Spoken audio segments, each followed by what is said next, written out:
Bonsoir, messieurs et dames. Merci de nous rejoindre au JDS, journal du dimanche soir, qui aujourd'hui sera marqué par ces sujets. Médiateur du Faso, 6286 plaignants, 746 dossiers en 2021, plus de 11 033 plaignants, 730 dossiers en 2022. C'est ce qui ressort des deux rapports de l'institution 2021-2022, une institution avec laquelle nous allons faire connaissance, mieux connaissance, puisque le médiateur du Faso est le grand invité de ce JDS. Et puis fonds spécial routier du Burkina Faso, FRB en abrégé, que retenir des actions de cet instrument de recherche de ressources financières pour financer l'entretien routier et le développement du réseau routier national et les voiries urbaines. Les routes et leur entretien, une véritable préoccupation. Les réponses sur ce sujet avec le directeur général du fonds qui sera notre invité dans la partie économie de ce journal du dimanche soir. Et enfin sport, la 5e édition du marathon des échangeurs s'est courue hier samedi à Ouagadougou. Le Ghanéen Richard Kouétou est le grand vainqueur. Nous allons aussi parler cyclisme puisque c'est Paul Domon qui remporte le championnat national 2023. Et nous aurons des invités dans la partie sport. Ce sera dans la fin donc de ce JDS. On va parler football féminin avec deux femmes, des professionnels, et cela se fera avec Claude Romba. Voilà donc le déroulé pour ce qui est de ce JDS, journal du dimanche au soir. La première des rubriques, c'est celle société.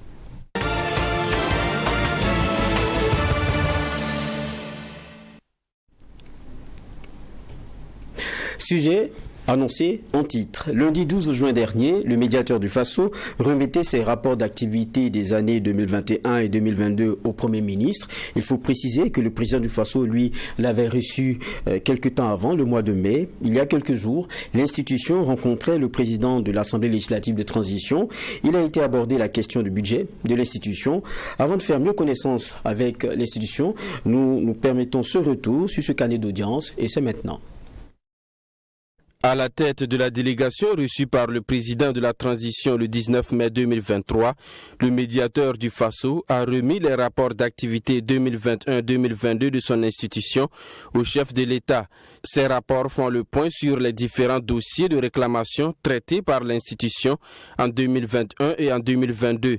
Selon le médiateur du Faso, Fatimata Sanou Touré, il ressort de ces rapports que son institution a reçu 742 dossiers de réclamation en 2021 contre 840 dossiers de réclamation en 2022. Il faut noter également que le médiateur du Faso a fait un certain nombre de plaidoyers courant ces 2 années. Et non seulement pour la cohésion sociale et pour le mieux vivre, mais on peut citer entre autres. Il y a le plaidoyer pour le renforcement de la lutte contre le terrorisme, le plaidoyer pour la réouverture du lycée Philippe Zenda Kaboré, pour le soutien aux veuves et orphelins des forces de défense et de sécurité tombées sur les théâtres des opérations et de la lutte contre le terrorisme. Si vous avez suivi l'actualité, ce plaidoyer a été très bien perçu et il y a eu un atelier et en fin de compte, récemment, la loi a été adoptée par l'Assemblée législative de transition. Après le palais présidentiel, la délégation s'est rendue à la primature le 19 juin 2023. Maître Apollinaire Kielem Joachimson de Tambela a invité l'institution de médiation à poursuivre en renforçant les actions sur le terrain. Au médiateur du Faso de demander une plus grande célérité dans l'administration publique. Nous avons remarqué que le travail de l'institution dépend généralement de la réaction de l'administration qui a été mise en cause. Donc si cette administration ne nous répond pas avec célérité dans les meilleurs délais, il va sans dire que le traitement du dossier du médiateur du Faso va traîner et va prendre du temps, ce qui va donner vraiment l'impression que le médiateur ne fait pas grand-chose. Il nous a demandé d'aller encore au plus près des populations, non seulement pour nous rendre plus visibles, mais également nous rendre accompagner, en tout cas les préoccupations de l'heure. Par exemple, il y a la refondation de l'État, il y a donc la Constitution certainement qui va être revue. Ce 23 juin 2023, c'est au tour du Dr Ousmane Bougouma, président de l'Assemblée législative de transition, de recevoir le médiateur du Faso. Même exercice, le rapport 2021-2022 a été présenté au président de l'ALT. Au titre de l'autosaisie, l'institution est intervenue pour la réfection du lycée Nelson Mandela et pour la résolution de la crise née autour de la réfection de la mosquée de Dula-Soba et celle qui a éclaté au sein de l'université Nazi Boni. Cette audience a servi de cadre à Fatimata Sanou pour soumettre des doléances au président de l'Assemblée législative de transition. En tant qu'institution chargée de voter la loi, nous lui avons relevé que la loi qui régit notre institution est devenue obsolète. Eu égard aux nouveaux défis de l'ère, il est nécessaire de revoir cette loi pour prendre en compte les aspirations des peuples et également les situations que nous traitons déjà de fait et que la loi n'a pas expressément, en tout cas, libellé.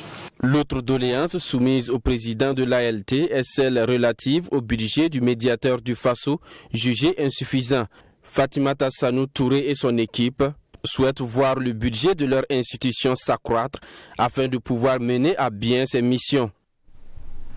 Des missions qui s'inscrivent dans un devoir de redevabilité, mais aussi on y inscrit donc des plaidoyers comme on l'a entendu tout à l'heure. Et le deuxième titre, le plus important aussi pour ce qui est de ce JDS, c'est bien la question pédagogique, mieux connaître l'institution. Et c'est bien pour cela que nous avons sur ce plateau le médiateur du Faso, Madame Fatimata Sanou Touré.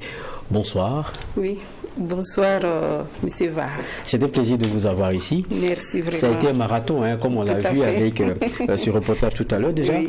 J'ai dit c'est pédagogique. Présentez-nous le médiateur du Faso. Qu'est-ce que c'est? Tout d'abord, je remercie la télévision Truth TV de nous avoir donné cette opportunité, de nous avoir invités sur ce plateau et pour nous entretenir avec le peuple burkinabé. Et bonsoir à tout le monde. D'accord. Donc, comme je disais, d'abord, le médiateur du Faso, qu'est-ce que c'est dans ses missions et rôles et ses objectifs? Alors, merci vraiment. Selon la Constitution, le médiateur du Faso est un intercesseur gracieux qui joue le rôle d'interface entre l'administration publique et les citoyens. C'est dire que le médiateur du Faso a pour rôle de défendre, de protéger les intérêts des citoyens face au dysfonctionnement de l'administration publique et à certains abus. Alors, il va sans dire que le médiateur du Faso travaille à prévenir les conflits, les crises entre l'administration et l'administré, mais également à se déployer pour leur résolution si des crises intervenaient. Alors, il faut relever du reste que le médiateur du Faso ne reçoit ni d'instruction, ni d'ordre d'aucune autorité, ni d'aucune autre forme de pouvoir. C'est dire que c'est une institution qui travaille, qui reçoit les plaintes, les traite avec neutralité et technicité. D'accord. Justement, on se dit, quand on dit médiateur, on voit la personne du médiateur du Faso. Oui. Mais c'est toute une organisation qui est derrière, puisqu'il y a une couverture, on va dire comme ça, sur tout le territoire national. Oui. Donc, quelle est son organisation de médiateur? Oui, tout à fait. Le médiateur du Faso, heureusement, du reste, n'est pas tout seul. Alors, les services du médiateur du Faso sont organisés autour d'un cabinet et d'un secrétariat général, avec plusieurs départements. Et également, le médiateur du Faso est représenté. Nous avons des délégations régionales au niveau des 13 régions du Burkina Faso. De plus, le médiateur du Faso dispose également de 62 correspondants au niveau des administrations publiques. C'est dire que les citoyens burkinabés peuvent saisir le médiateur du Faso au siège qui se trouve à Ouagadougou ou au niveau de nos délégations régionales. Alors, si vous saisissez le délégué régional, il est libre, il va traiter le dossier comme nous le faisons au centre. Sauf quand il se rend compte que le dossier est d'une certaine complexité, il nous réfère cela à Ouagadougou où nous avons un pool de chargés de recours avec des profils diversifiés. Alors, également aussi, il faut dire que, s'agissant des correspondants dans les administrations publiques, ils ont pour rôle de nous aider dans le suivi de nos dossiers au niveau des diverses administrations publiques. D'accord. Voilà. C'est vrai que tout à l'heure on parlait de ce rapport-là, 2021-2022. On entend plaignant, on entend dossier. Tout à fait. Pour nous faire un bref bilan, vas-y, général comme ça de ce rapport-là. Tout à fait. Alors, merci vraiment de nous donner cette opportunité, après le reportage qui vient de passer, de faire donc un petit résumé de ces deux rapports. Effectivement, comme on a vu dans le reportage, nous venons de remettre les rapports d'activité de l'année 2021 et de l'année 2022 à leur excellence. Le président donc du FASO, disons le président donc de la transition, ensuite le premier ministre et le président de l'Assemblée législative de la transition, et conformément à la loi. C'est une exigence de la loi. Maintenant, concernant le rapport donc de 2021, il faut dire que au niveau donc des dossiers de réclamation, comme vous l'avez déjà un peu évoqué, en 2021, l'institution a traité plus de 6000 et quelques dossiers à travers 746 dossiers de réclamation.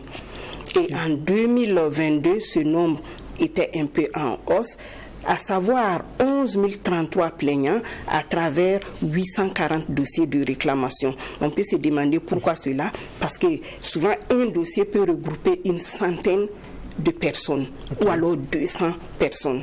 C'est ce qui explique ce nombre. Alors, c'est en 2022 et en 2023, il faut dire que on ne s'est pas limité à ces réclamations. Nous avons fait un certain nombre de plaidoyers pour tenir compte, en tout cas, du tissu social qui est déchiré et des problèmes que les uns et les autres nous ont soumis. Ainsi, donc, on peut relever quelques plaidoyers rapidement pour les choses. Alors, nous avons fait le plaidoyer pour le renforcement de la lutte contre le terrorisme en 2000, le plaidoyer pour la réouverture du lycée Philippe Zenda Kabouré, qui est une préoccupation, et également le plaidoyer pour le soutien aux veuves, aux orphelins tombés et dont les parents sont tombés sur le théâtre des opérations, les FDS. Alors également, nous avons fait le plaidoyer pour l'allègement de la situation de la vie chère au Burkina Faso. Également le plaidoyer pour la réfection du lycée Nelson Mandela, qui nous a été soumis comme préoccupation. Également, donc, il y a un autre plaidoyer qui a porté sur la construction et ou la réfection des latrines au niveau donc des grandes villes. C'était une préoccupation qui nous a été soumise au cours des audiences foraines. Et nous avons donc également fait le plaidoyer pour le maintien de la caisse de dépôt des consignations. Également, en plus de ces plaidoyers, nous nous sommes autosaisis par rapport à certaines situations pour, en tout cas, amener un mieux vivre au Burkina Faso. C'est ainsi que, alors, suite à la crise, il y a la crise au sein de l'université Nazi Boni de Bobo-Dioulasso. Nous nous sommes autosaisis de cette question que nous avons traitée. Il y a donc la crise au sujet de la restauration du minerai de la grande mosquée de Dioulasso Basiz à Bobo-Dioulasso, pour ne donc citer que ceci. Voilà, donc rapidement résumé, voilà, si on peut, les grandes lignes, vraiment les grandes lignes. Et quand on regarde, c'est vrai que vous parlez il y a l'autosaisie, il y a la saisine, mais on a dit il y a tellement de dossiers, 840 dossiers, on parle d'un autre nombre de dossiers, dedans il y a plusieurs plaignants, mais qu'est-ce qui revient très souvent? Oui, effectivement, merci donc M. Vaha. Les dossiers vraiment qui reviennent régulièrement sont liés. Les plaintes, on peut le dire, qui reviennent régulièrement, d'abord sont liées à la carrière des agents publics. Donc, vous voyez, je venais de vous dire que nous sommes un intercesseur gracieux entre l'administration et les administrés. Donc, les administrés ont compris cela. Ils nous soumettent régulièrement des problèmes de carrière. Et on peut donc, au titre donc de ces problèmes de carrière, ça peut être des reconstitutions de carrière, les avancements, les reclassements, les révisions des situations administratives, les réhabilitations administratives, etc. En deuxième position, nous avons les dossiers liés aux questions de finances. À la question de finances, il s'agit généralement donc des indemnités. Voilà, les administrés qui nous saisissent pour des questions d'indemnité, les paiements de salaire ou reliquats de salaire, également les rétablissements de salaire, suite certainement à des impondérables, donc le salaire de l'intéressé a été coupé, donc il s'adresse à nous. Nous avons également des problèmes d'allocation familiale les annulations donc de pénalités, les ordres de recettes, la fiscalité et les procédures douanières, voilà. Même les questions de mandatement, voilà, les nouveaux fonctionnaires qui ont des problèmes pour être mandatés, ils s'adressent à nous pour entrer en contact avec les administrations pour avoir gain de cause. Même les questions de recouvrement des créances, ainsi de suite, il y en a beaucoup. Ça, c'est la deuxième. Ensuite, nous avons le foncier. La troisième place, la question du foncier au Burkina. Vraiment, ça constitue vraiment une catégorie de plaintes pour lesquelles les citoyens nous demandent régulièrement d'intercéder auprès donc de qui de droit. Ensuite, nous pouvons parler des questions de pension de retraite. Nous avons, après, quand on va revenir plus tard, certainement on parlera de ça, les questions de retraite. Et également, des questions liées à la justice. Nous sommes saisis donc de ces questions et principalement à ce niveau, les plaignants soulèvent généralement, principalement, je dirais, des problèmes d'inexécution de justice. C'est-à-dire l'intéressé a choisi d'aller en justice, il se retrouve avec une décision devenue vraiment, et il ne peut pas. Vous savez que l'État n'est pas comme moi et vous, où on peut envoyer un huissier pour saisir les biens.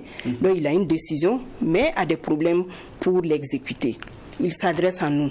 Et je profite pour dire qu'au terme de la loi, et le médiateur du FASO a ce prérogative-là de donner des injections à l'administration concernée de s'exécuter. Donc, il s'adresse à nous pour ces problèmes également. Nous avons également les problèmes de formation. Les écoles de formation, les concours qui ont été lancés, il y a des problèmes, non seulement pour les classements, l'appel donc du premier sur la liste d'attente, ainsi de suite. Nous avons tous ces dossiers-là, les examens au concours, même les contrats et les marchés publics. Nous avons des dossiers donc et également vraiment du social. Il y en a beaucoup. Donc voilà brièvement ce que je pouvais dire sur ça.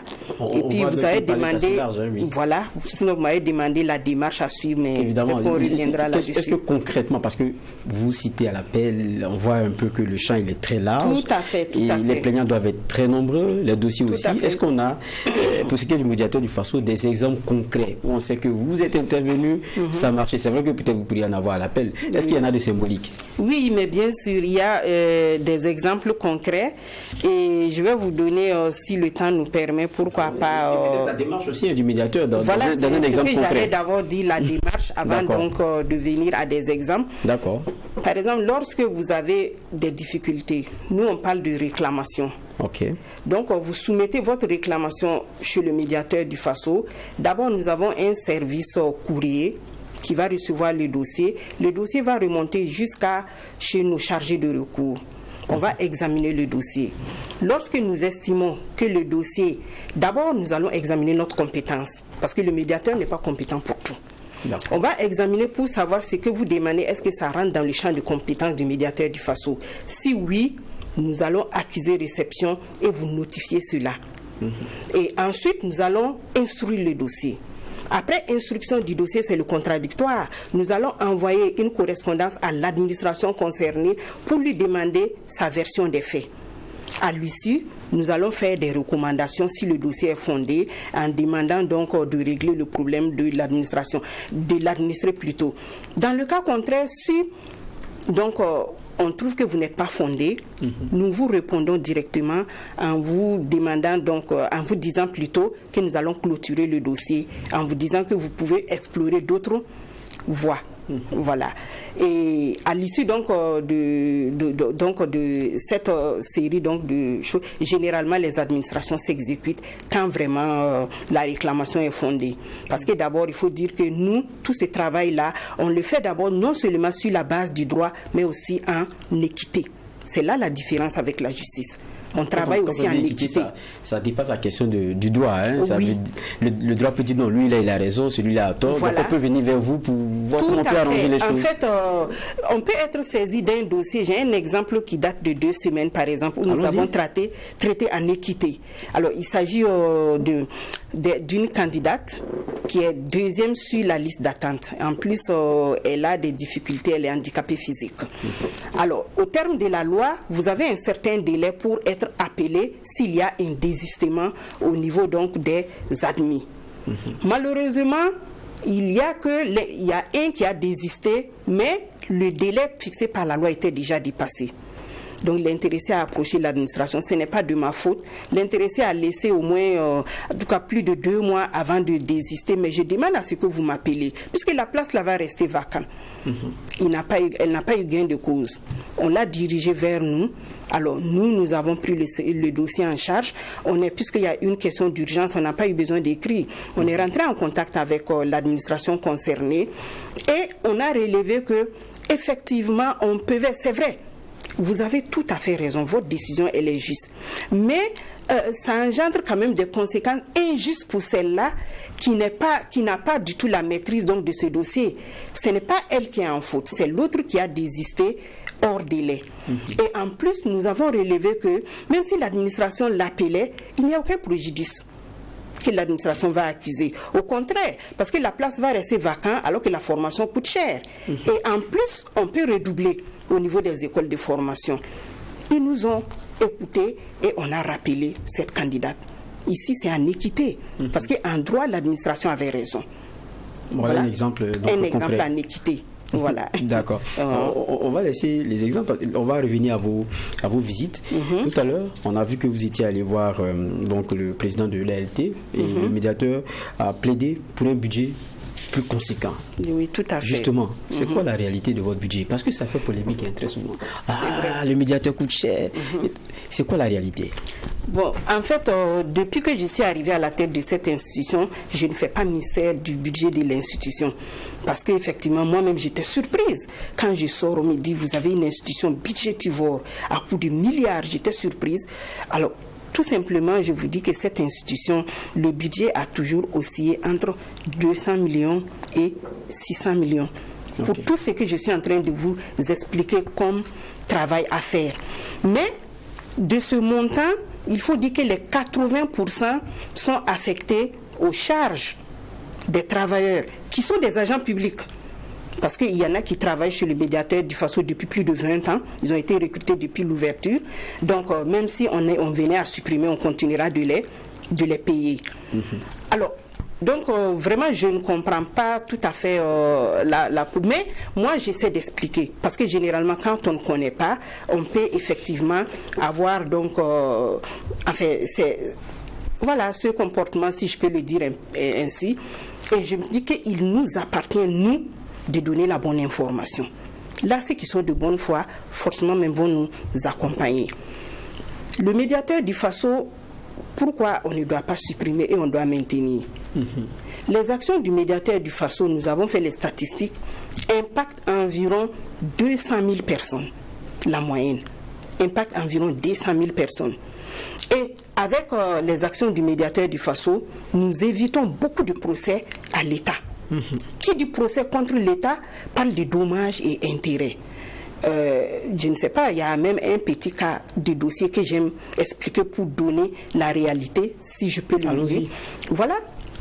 Un chauffeur, parce que c'est vraiment au bas de l'échelle, un chauffeur donc qui a eu des problèmes avec son administration, il a été licencié. Alors le chauffeur, lui, il demande tout simplement de lui payer 180 000 francs comme indemnité de licenciement. Le responsable du département refuse. Il est parti amiablement, il refuse. L'intéressé s'est rendu à l'inspection du travail qui a recalculé, qui dit que non, en fait, vous lui devez 300 000. Le chef du département refuse. Il n'a qu'à aller là où il veut. Il est allé naturellement en justice. Alors, en première instance, le dossier a été jugé et aujourd'hui, le département en question est condamné à payer 1 800 000. De 180 000, 1 800 000. Le département a relevé appel, alors que les faits sont constants. C'est dire qu'à la fin, le département en question peut être condamné à payer plus de 2 millions. Ramener cela à un gros dossier pour voir donc ce que la médiation peut faire économiser vraiment à l'État. Et en dehors même de cette économie d'argent, la paix et la cohésion sociale suite à un dossier réglé de façon amiable. Et vous savez qu'aujourd'hui, la question d'insécurité, il est dit que ce ne sont pas des étrangers, ce sont des Burkinabés. Pourquoi des Burkinabés souvent peuvent décider de se mettre de l'autre côté pour faire la bagarre à leurs propres frères?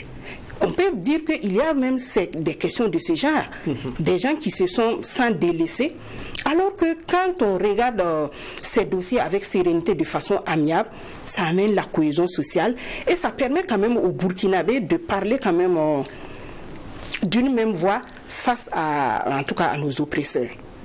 C'est sûr que ceux qui sont demandeurs de vos interventions se retrouvent un peu partout dans le Burkina. Vous avez même initié des audiences foraines. Normalement, c'était combien, 17? Aujourd'hui, où est-ce qu'on en est? Et puis, comment est-ce que ça se comporte? Oui, merci. En fait, les audiences foraines, c'est une activité vraiment régulière du médiateur du Faso pour nous rapprocher davantage des populations et prendre en compte directement leurs préoccupations. Alors, dans cette lancée, en 2022, nous avons eu à faire 9 audiences foraines au niveau de 9 chefs de juridiction, exemple Dédougou, Gawa, Kaya, Bobo Dioulasso, Banfora. Et également, on a pu aller dans quelques régions comme Dano, Diebougou, Boromo, voilà, et j'en passe. Ce sont des occasions qui nous permettent d'écouter directement les populations burkinabées. Ils nous expriment avec sincérité ce qu'ils ressentent. Pour preuve, à l'issue donc de ces audiences foraines, nous avons recensé sur place 103 dossiers qui n'ont rien à voir avec les dossiers qui nous parviennent au niveau donc du siège. C'est vraiment des occasions, non seulement pour faire comprendre aux Burkinabés qu'il y a une autre voie de règlement vraiment des litiges avec l'administration.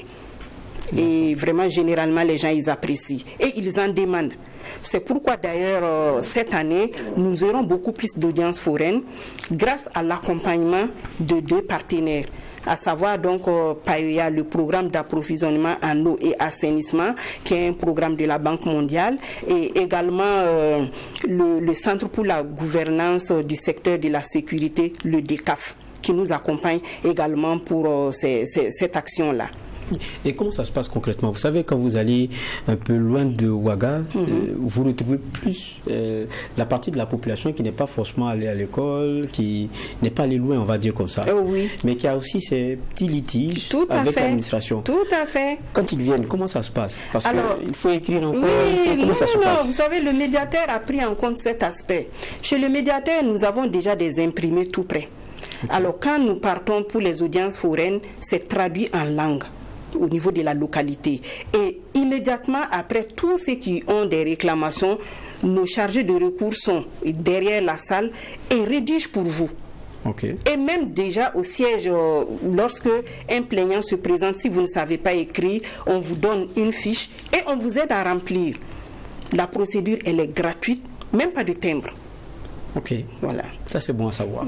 Justement, lorsque vous échangez avec le président de l'ALT, en fait, juste après l'échange, dans votre prise de parole, vous posiez un problème. Vous parliez de la loi qui régit votre institution qui est devenue obsolète. Oui, c'est vrai. Qu'est-ce que cela ne prend pas en compte?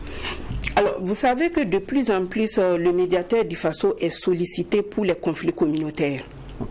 Si on a le temps de vous donner quelques exemples de conflits communautaires que nous avons réglés, vous verrez que nous sommes très impliqués à ce niveau, alors que la loi ne l'a pas expressément prévu. La loi a tout simplement dit que le médiateur doit s'impliquer pour qu'il y ait la paix et la cohésion sociale, point. Mais dans d'autres lois, puisqu'on fait un peu de droit comparé, c'est vraiment une attribution précise qu'on donne au médiateur du Faso, le règlement des conflits communautaires. Nous, on le fait depuis des années, mais de fait, juste sur cette base. Et également, vous savez qu'on a dit que notre domaine de compétence est vraiment limité. On pourra faire du droit comparé par rapport à d'autres pays où, pour élargir un peu le champ de compétences, par exemple, le médiateur n'est pas compétent quand il s'agit de privé. Voilà, quand vous avez un problème contre une administration privée, nous, on n'est pas compétent. On pourra étudier la question. Et on a beaucoup de dossiers où les gens viennent. Il y a des cas où, par exemple, même, on trouve des parades parce que tellement ils nous sollicitent. Et là, par exemple, c'est un exemple où une dame et un monsieur, ils sont allés en justice pour toujours le foncier. Mais le dossier a abouti à ce que le juge prononce le déguerpissement de la dame parce qu'elle s'est trompée pour construire sur la parcelle de son voisin. La décision, elle est juste. Le juge a vraiment bien dit le droit. Mais la conséquence pour cette femme qui était une veuve, qui n'a plus d'argent, est vraiment très très triste. Donc elle est venue voir le médiateur du Faso supplier, est-ce qu'on ne peut pas appeler l'autre pour qu'il puisse s'entendre? On lui a dit non, si c'est vous deux, le médiateur n'est pas compétent. Mais nous avons essayé d'imaginer, mais est-ce qu'on ne pourra pas voir la collectivité où le terrain est situé pour voir s'ils peuvent inverser? Et c'est ce qu'on a fait pour pouvoir se rendre compétent. Vous voyez? Et par la grâce de Dieu, ça s'est très bien passé. C'est lui qui a eu gain de cause et dit, voilà, lui, il n'a aucun problème, puisque les deux terrains, c'était la même superficie. Et la collectivité aussi dit que, moi, je ne veux pas de problème. Si de moi-même, je change les noms, je peux avoir des difficultés. Mais c'est suite à votre médiation, il y a eu un protocole d'entente où l'autre accepte, la dame aussi accepte. Nous, il n'y a pas de problème. Et c'est ce qu'on a pu faire. Voilà la bonne dame, nonobstant la décision de justice, elle est restée sur son terrain et on a inversé les documents et l'autre a pris. Vous voyez, ça par exemple, on ne pourrait pas le faire en justice. Vous parlez de l'aspect communautaire. Vous y allez sans être forcément clairement défini Est-ce qu'il y a des exemples sur lesquels vous êtes allé? Oui, il y a des exemples. Un exemple où même on a été, par exemple, c'est cet exemple qu'on aime vraiment prendre et qui plante un peu le décor vraiment de notre intervention. C'est un conflit qui est survenu au niveau donc de la province, au niveau des Cascades, où l'implantation d'un CG dans un collège a entraîné en tout cas les deux villages dans un conflit. Et pourquoi? Parce que je vais donner le nom des deux villages puisque le dossier est terminé, Negeni et Outourou. Okay. Donc il y a un village qui a estimé que si ce n'est pas la corruption, pourquoi l'autre village a pu avoir un CG avant eux? Parce que eux, ils ont plus d'infrastructures, ils ont un CSPS. Et même que les enfants de l'autre village ont fréquenté chez eux, dans leur école, que comment ils peuvent avoir un CG? Il n'y a pas eu de compréhension et il y a eu un affrontement. Très très triste, puisqu'il y a eu des morts d'hommes. 3 personnes ont perdu la vie avec beaucoup de blessés. Le chef d'un des villages même est décédé. C'est comme ça que les offices du médiateur du Faso ont été donc sollicités, qui s'est rendu sur le terrain et ça n'a pas été facile parce que d'abord les populations étaient braquées. Donc le médiateur du Faso a dû faire appel à des mécanismes traditionnels quand même de résolution des conflits parce que nous sommes en Afrique. Quand on est arrivé, il y avait une barrière mystique, si je peux le dire ainsi, que l'autre village a érigée. Si vous sautez la barrière, vous mourrez. Alors, comment faire une médiation dans ces circonstances? Donc, on a dû voir donc, les coutumiers et autres et plaider. Finalement, ils nous ont expliqué qu'on pouvait réparer. Et ils ont fait même intervenir les parents à plaisanterie, ainsi de suite. Et bon, le médiateur s'est engagé, on a fait ses rites et autres. Après, on a dit maintenant, on peut traverser. Et nous avons entamé la négociation.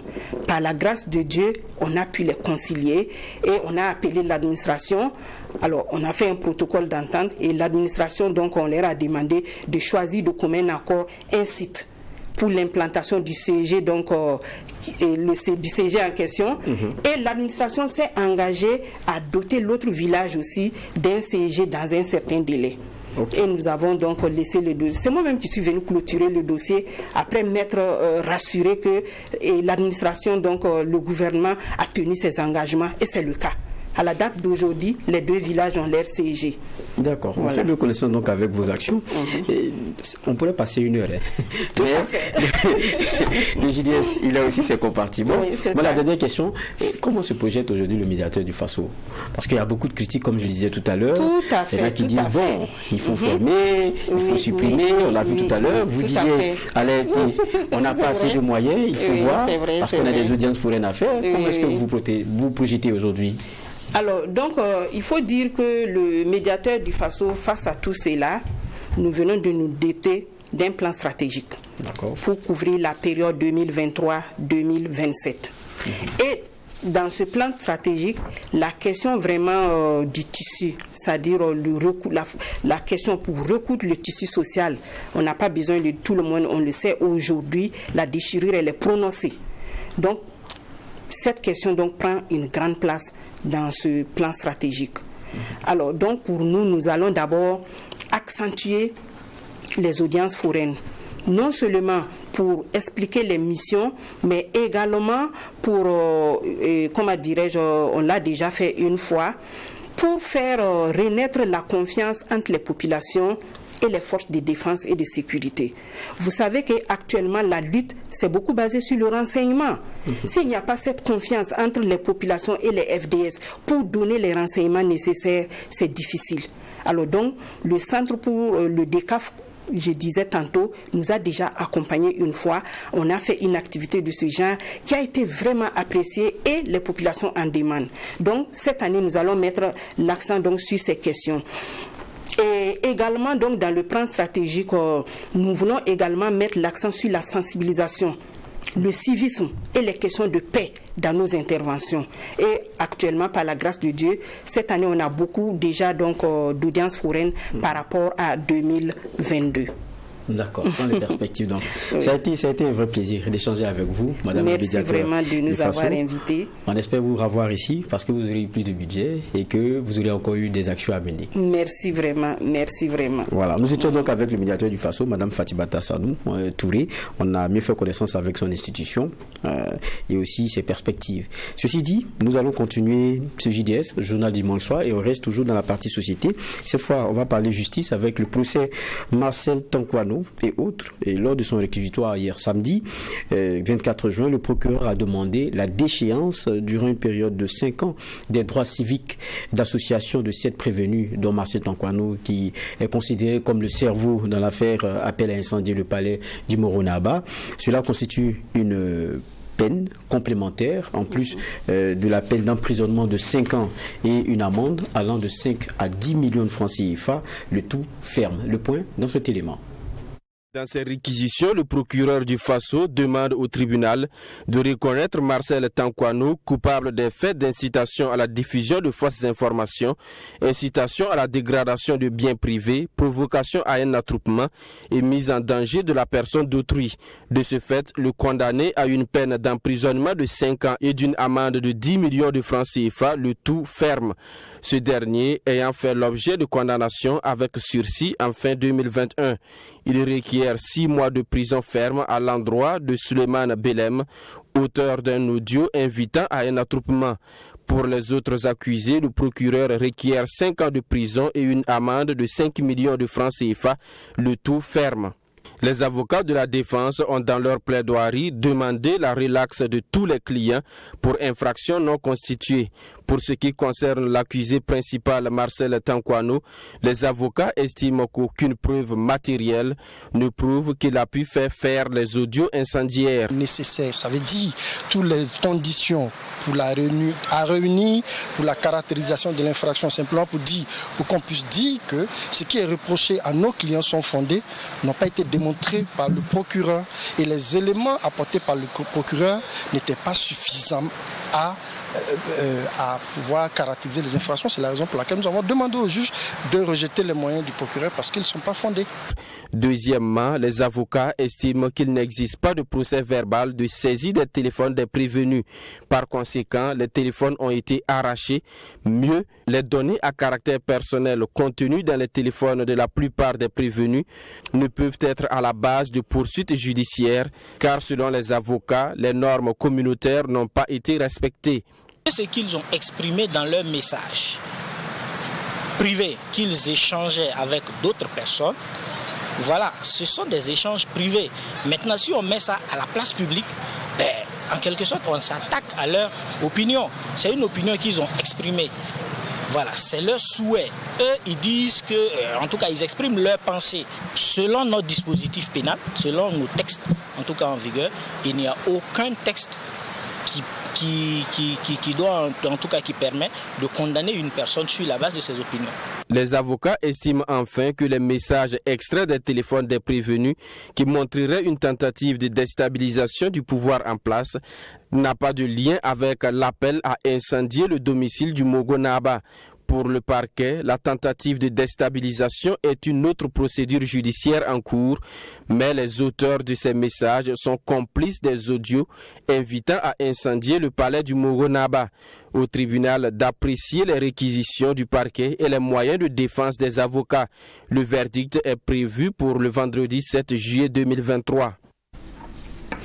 Retour donc sur ce plateau et nous reformons ici maintenant la page société de ce JDS. On en ouvre une autre, c'est celle économie.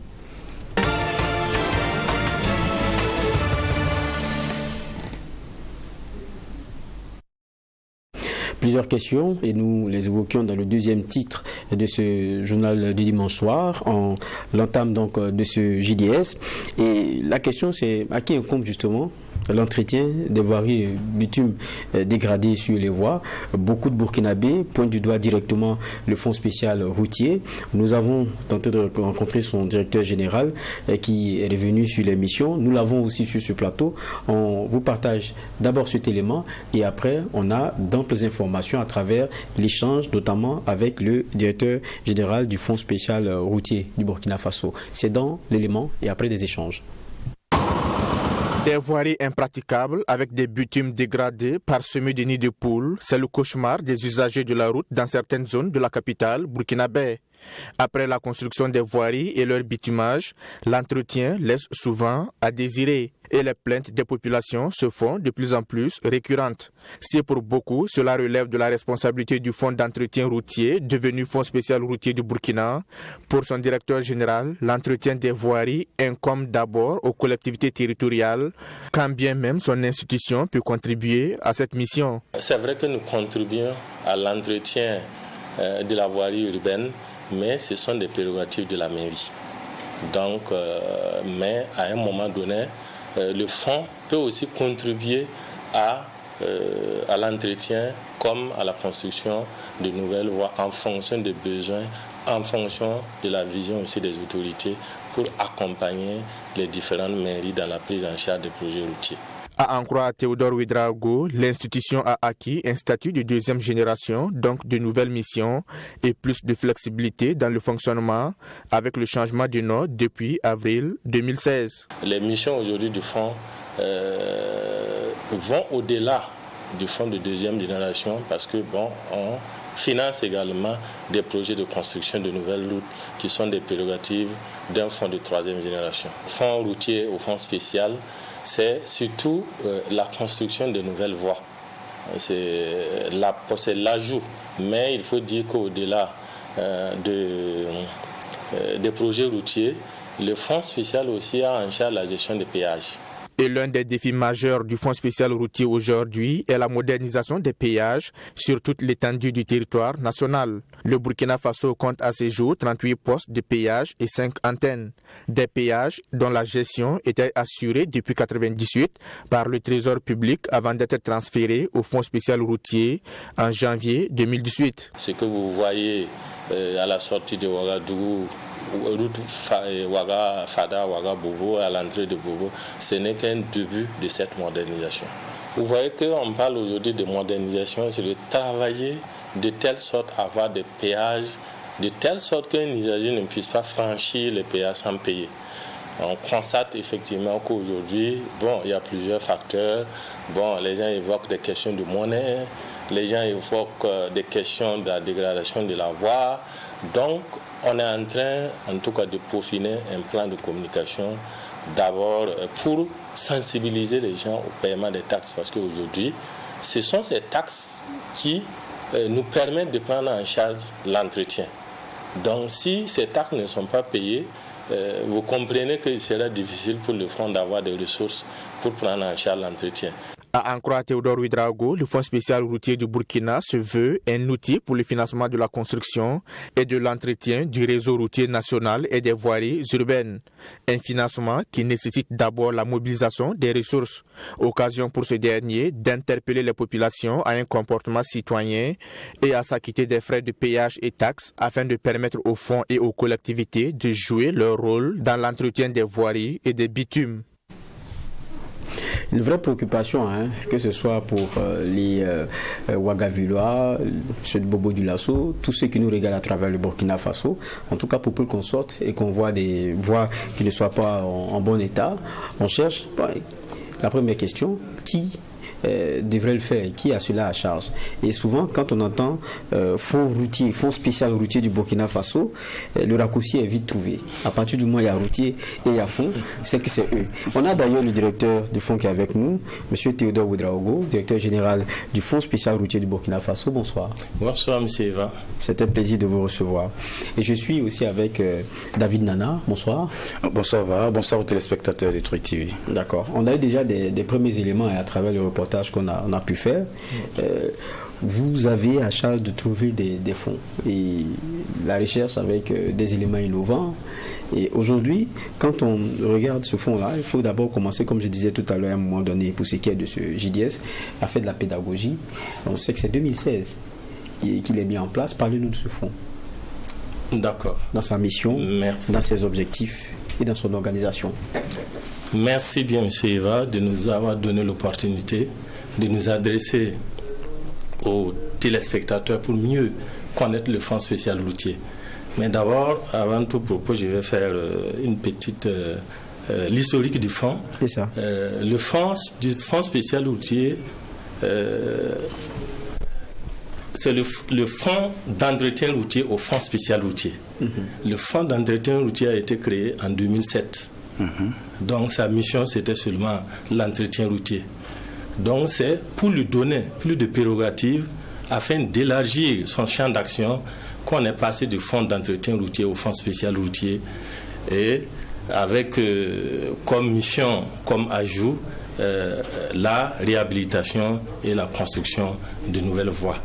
Voilà ce que je pouvais brièvement dire du fonds spécial routier. Et il faut dire que c'est un établissement public de l'État, c'est un EPE qui est doté d'une autonomie financière et qui a comme organe dirigeant un conseil d'administration et puis une direction générale. Les missions du fonds, c'est de mobiliser les ressources liées à l'usage de la route. C'est à l'usage de la route, vous voyez les taxes de péage, vous voyez les taxes sur les produits pétroliers qui sont les ressources du fonds. En plus de cette mission, il y a aussi la construction et l'entretien du réseau routier de façon efficiente et de façon transparente. Et en plus, c'est la gestion des péages. Voilà ce que je pouvais dire des missions de fonds spécial routier. D'accord. On comprend mieux. Moi, j'ai envie d'aller directement à la question qui taraude. C'est-à-dire, quelle est la procédure de mise en œuvre pour que vous rentrez en action dans l'entretien d'une voirie, par exemple? Merci bien. Pour que le fonds intervienne dans l'entretien, il faut dire que la programmation et la planification est du ressort du ministère. Le fonds est un outil du ministère des infrastructures qui est la tutelle technique. Donc, c'est le ministère qui planifie, qui identifie les axes sur lesquels ils doivent intervenir et le fonds maintenant vient en termes de financement pour accompagner le ministère dans les projets routiers. Voilà, donc le fonds ne décide pas de quelle voie on va bitumer, de quel axe il faut intervenir. La planification vient directement du ministère des infrastructures. Donc, pour ne pas entrer dans les détails, la structuration du ministère des infrastructures, vous avez une direction générale de l'entretien routier, vous avez une direction des infrastructures routières et vous avez une direction des pistes rurales. Donc, chaque direction essaie, en tout cas, de planifier ses actions au cours de l'année.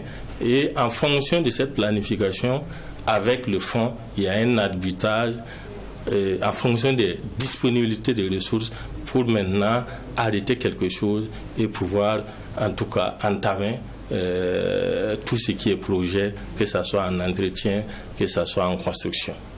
On sait que ce fonds, dans sa vocation première, c'est de, on va dire, trouver des ressources innovantes pour à la fois l'entretien des voies, mais aussi le développement du réseau routier que nous avons.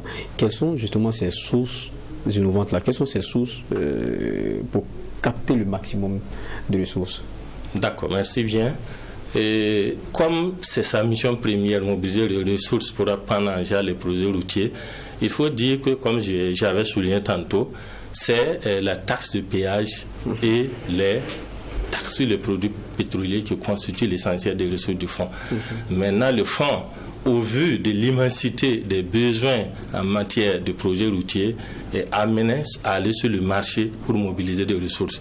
C'est ainsi qu'il est allé sur le marché via des pools bancaires à 2 reprises pour lever des ressources. Dans un premier temps, on a levé des ressources à hauteur de 100 milliards Et dans un deuxième temps, en 2021, on a levé des ressources à hauteur de 200 milliards pour prendre en charge un certain nombre de projets que vous voyez aujourd'hui, que ce soit en termes de voirie, que ce soit en termes de construction de nouvelles voies, que vous voyez les lancements aujourd'hui. C'est sur la base de la mobilisation de 200 milliards que nous prenons en charge ces projets. Alors moi, ce que je voudrais dire, on revient un peu sur le péage qui semble être vraiment la principale recette du fonds. Alors c'est depuis 2018 qu'on vous a confié cette gestion. Avant c'était la gendarmerie, après le trésor. Qu'est-ce qui a milité à ce qu'on vous confie cette gestion des péages? Merci bien.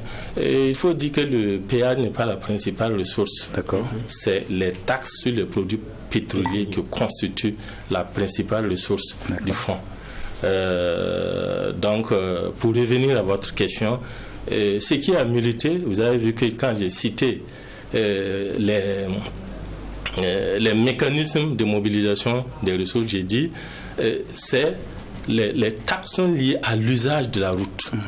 Donc le péage, c'est dit que c'est parce que vous utilisez la route que vous payez des taxes.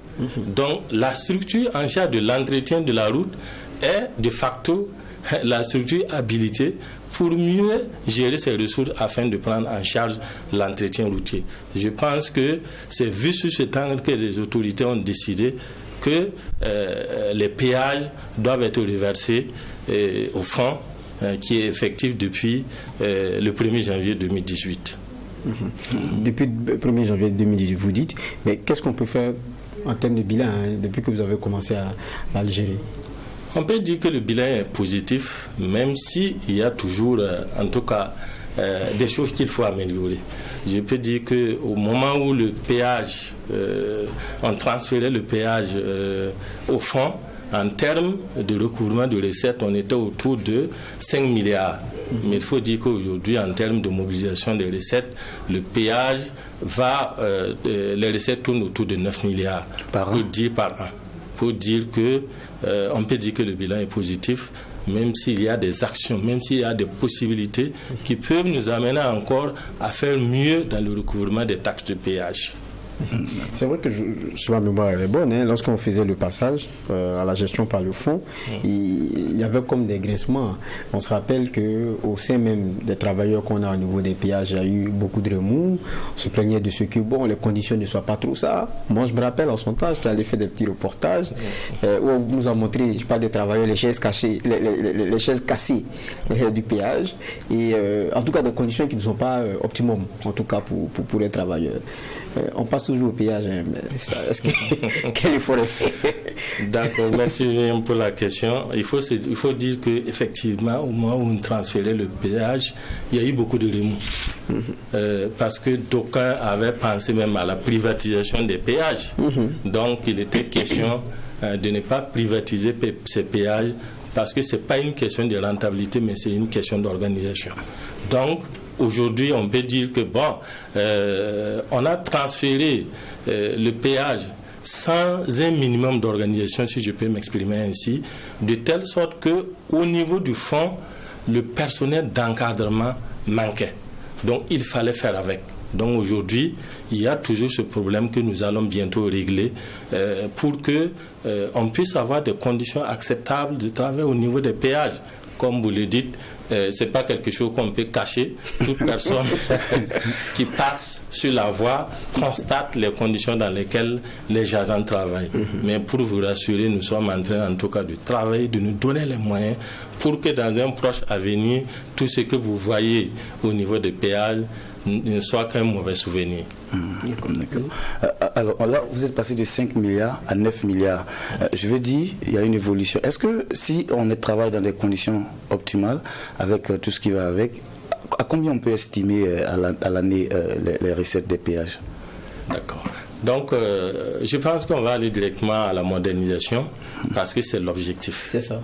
L'objectif de la modernisation des péages, c'est pour mobiliser plus de recettes. Pour vous dire, si aujourd'hui on arrivait à moderniser l'ensemble des péages, on pouvait tripler les recettes. On peut aller autour de 30 milliards. C'est des projections que nous avons faites. Et en comparant un peu ce qui se passe ailleurs, par exemple des pays voisins qui ont modernisé leur poste de péage, qui ont multiplié leurs recettes par 4. Donc aujourd'hui, il y a une nécessité et c'est vraiment c'est incontournable. Il faut qu'on aille directement à la modernisation pour que les recettes au niveau des péages puissent vraiment donner pour que nous puissions prendre en charge en tout cas l'entretien routier. On a vu, on a parlé des chantiers. Aujourd'hui, on en est où? Parce qu'on passe des fois aussi, on voit, même si on ne passe pas, on voit où on en est. Ok, merci bien. Et il faut dire que les postes de péage, la construction des postes de péage, c'est un peu complexe. C'est un début. Et tout début est difficile. Il faut prendre le temps. Il faut mettre tous les moyens pour qu'à la fin, on puisse avoir des ouvrages qui puissent nous donner satisfaction. Aujourd'hui, l'ensemble des 3 postes de péage, Boutenga, Tintoulou, Côté-Dougou, le taux d'exécution tourne autour de 80%. Donc, on peut espérer que d'ici la fin de l'année, le dernier trimestre 2023, on pourra mettre en fonction les 3 postes de péage. Et après ces 3 postes de péage, nous allons aller à une grande échelle. C'est vrai que ça, c'est un début. On a voulu faire grand pour montrer que, en tout cas, nous avons été les pionniers dans la mise en place des péages, des postes de péage dans la sous-région. Donc, on a voulu faire quelque chose de grand. Mais le résultat, c'est l'essentiel, c'est de pouvoir mobiliser. Donc, les postes à venir, nous allons travailler à avoir des postes quand même qui répondent aux normes et on met l'accent surtout sur le paiement. C'est les mécanismes de paiement qui sont essentiels dans la mise en place de ces postes de péage. Monsieur Ouedraogo, en même temps que vous nous dites qu'on est en train de moderniser, j'ai l'impression que vous nous dites qu'il faut rester réaliste parce que je n'ai pas dit que c'est des objectifs à minima, mais dans ce qui nous sera rendu, il ne faudrait pas qu'on rêve autant qu'on pense. C'est ce que vous voulez nous dire? Oui, bon, c'est pas qu'on rêve, mais c'est, vous savez, la technologie, ça évolue, comment dirais-je, rapidement. Donc, si vous entamez un projet, il faut viser loin, de telle sorte que ça ne vous rattrape pas rapidement. Par exemple, nous avons fait des voyages d'études dans la sous-région, mais ce qu'on a constaté, aujourd'hui, ce que nous mettons comme dispositif est déjà vraiment quelque chose de top.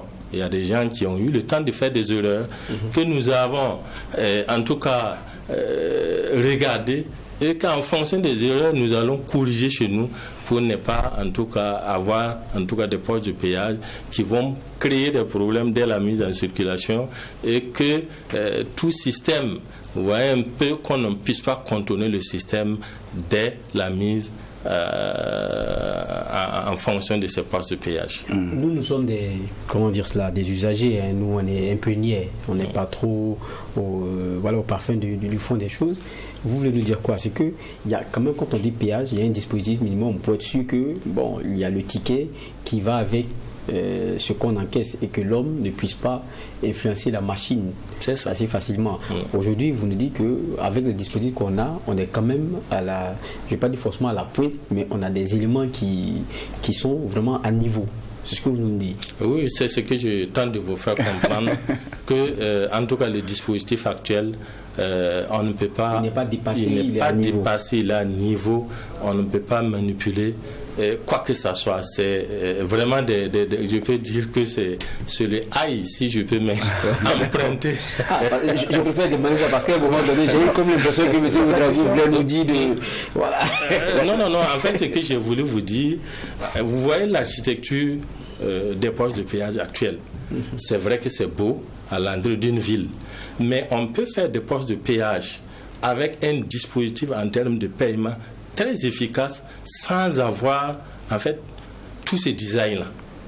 L'objectif, c'est comment amener l'usager à payer dès qu'il arrive au niveau de la guérite, sans qu'on ne puisse manipuler quoi que ce soit. C'est vrai que moi c'est une question qui me taraude aussi l'esprit, parce que là on est en train de parler d'économie du transport, hein, et là c'est vraiment de la planification à long terme, en termes d'infrastructure en elle-même. Parce qu'on remarque aussi au Burkina, hein, une route, d'ici qu'on finisse de la construire, tout de suite elle est dépassée. Est-ce que ces dispositifs pratiques-là, on prend en compte tout cela pour être sûr que, même si on n'arrive pas à frauder dans le paiement, mais que l'infrastructure même puisse continuer aussi dans le long temps? D'accord, merci bien pour cette question. Et vous avez vu qu'on a commencé, j'ai dit qu'on a commencé par 3 postes de péage, c'était au départ 7.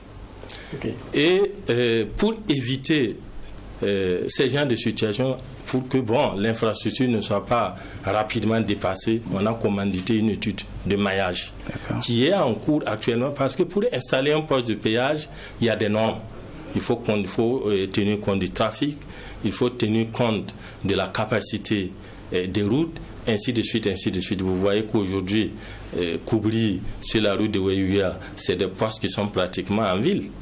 Donc, il faut travailler à repositionner ces postes pour que ça ne soit pas dépassé à un moment donné. Donc, l'étude de maillage viendra confirmer les sites qu'il faudrait identifier pour les postes de péage à venir. D'accord.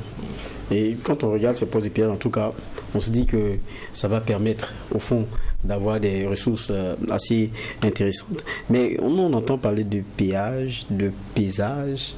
On se dit qu'il y a forcément une différence. Vous gérez que le péage. Mais est-ce que le paysage ne pourrait pas vous revenir, puisqu'on sait que c'est encore sur la route? D'accord, merci bien pour la question.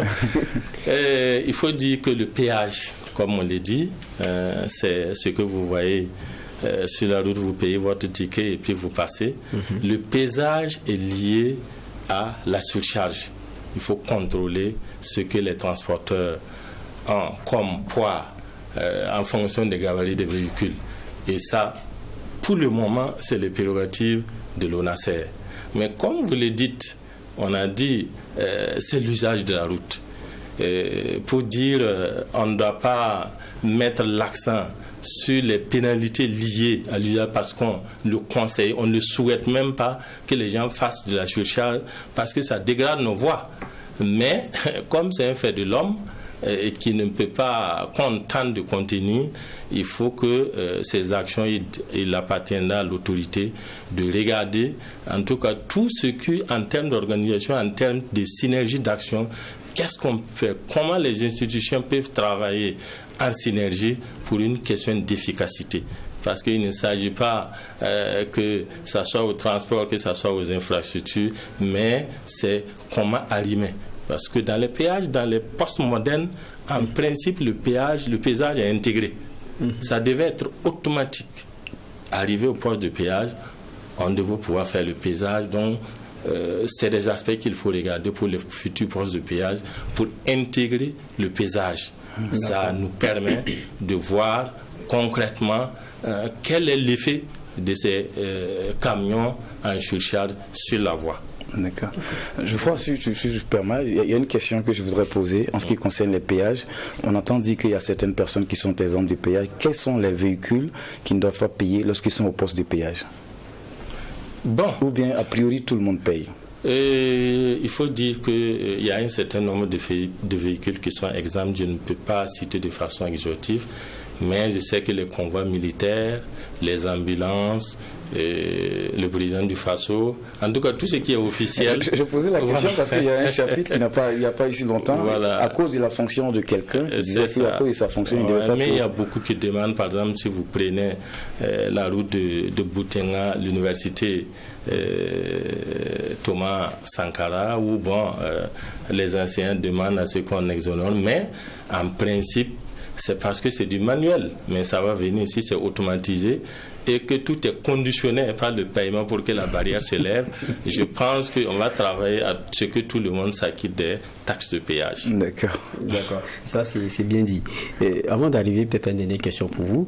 Moi, j'en ai une autre. Parce que tout à l'heure, vous disiez que le clair du fond, là, des ressources, ça vient d'abord des taxes sur les produits pétroliers. C'est bien cette petite lucarne qui faisait jaser là dans le prix du carburant quand on a donné la structure des prix, c'est ça? Si on peut dire ainsi.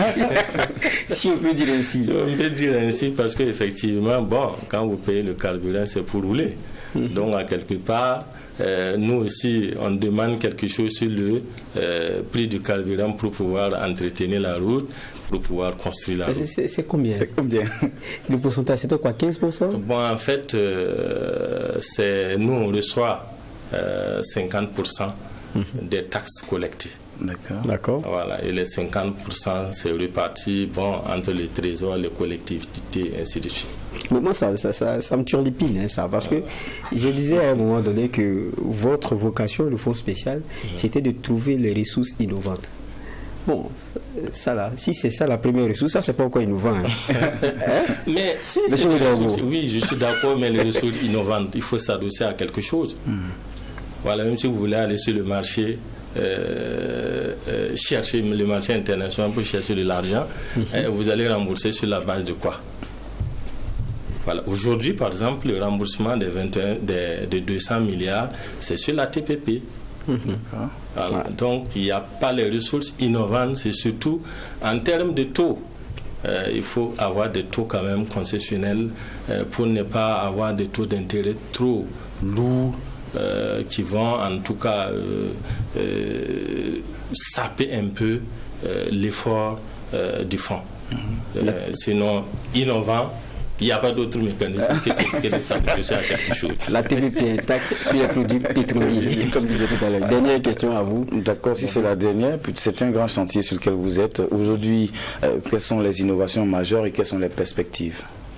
Les innovations majeures pour le fonds, aujourd'hui, nous sommes en train de commanditer un audit organisationnel pour revoir même l'organisation du fonds, pour le rendre encore plus efficace. Et pour le rendre plus efficace, il faut que tous les acteurs, en tout cas qui rentrent dans la chaîne de fonctionnement du fonds, chacun soit à un endroit qui lui permet de donner le meilleur de lui-même.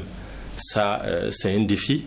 Les perspectives, aujourd'hui, il faut se dire que le fonds est en train de faire des réformes sous le leadership du ministre des Infrastructures et du Désenclavement pour lui donner une assise institutionnelle assez solide.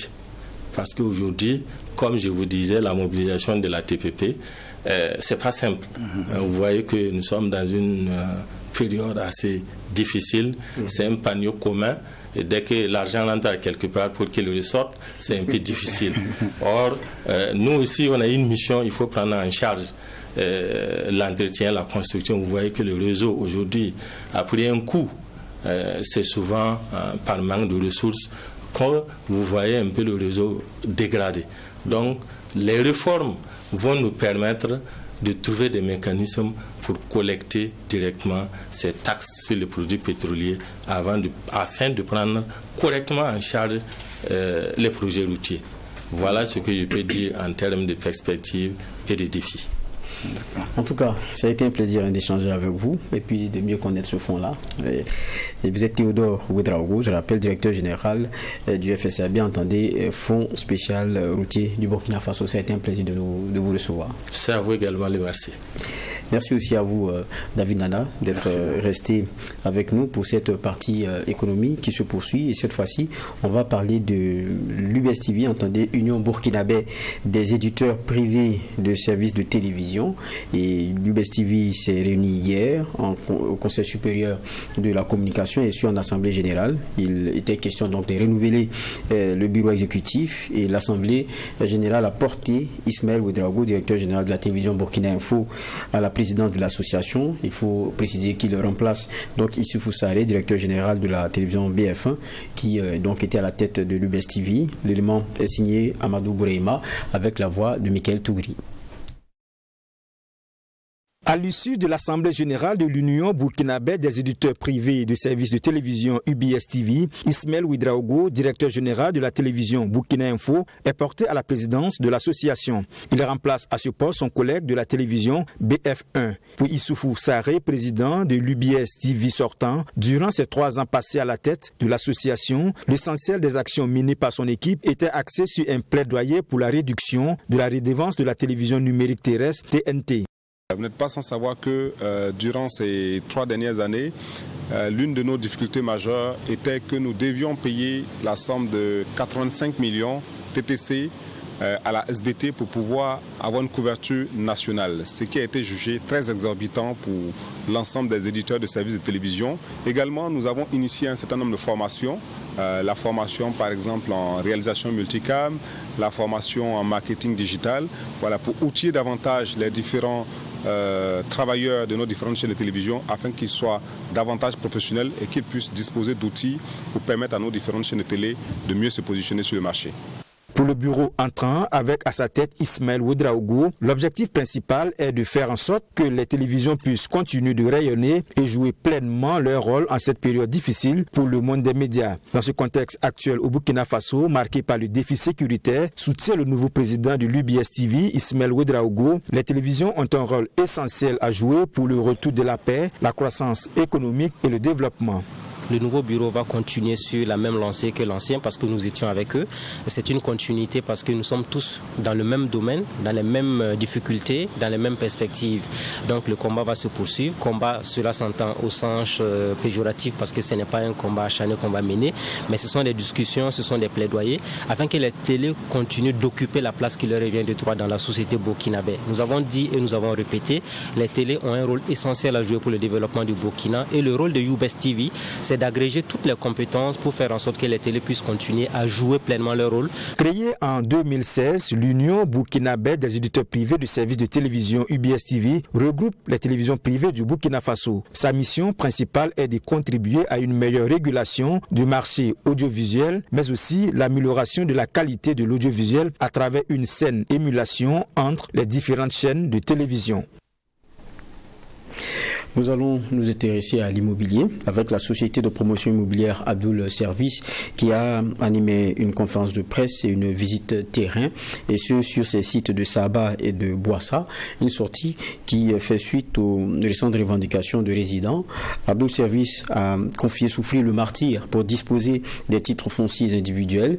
Les demandes pourtant sont déposées dans les services des impôts et leur traitement traîne toujours. Abdoul Service est revenu sur le manque d'accompagnement de l'État vers les promoteurs immobiliers. L'État devrait détaxer les matériaux de construction des logements sociaux, mais jusqu'à présent, aucun avantage fiscal malgré les démarches entreprises. Le détail dans ce reportage.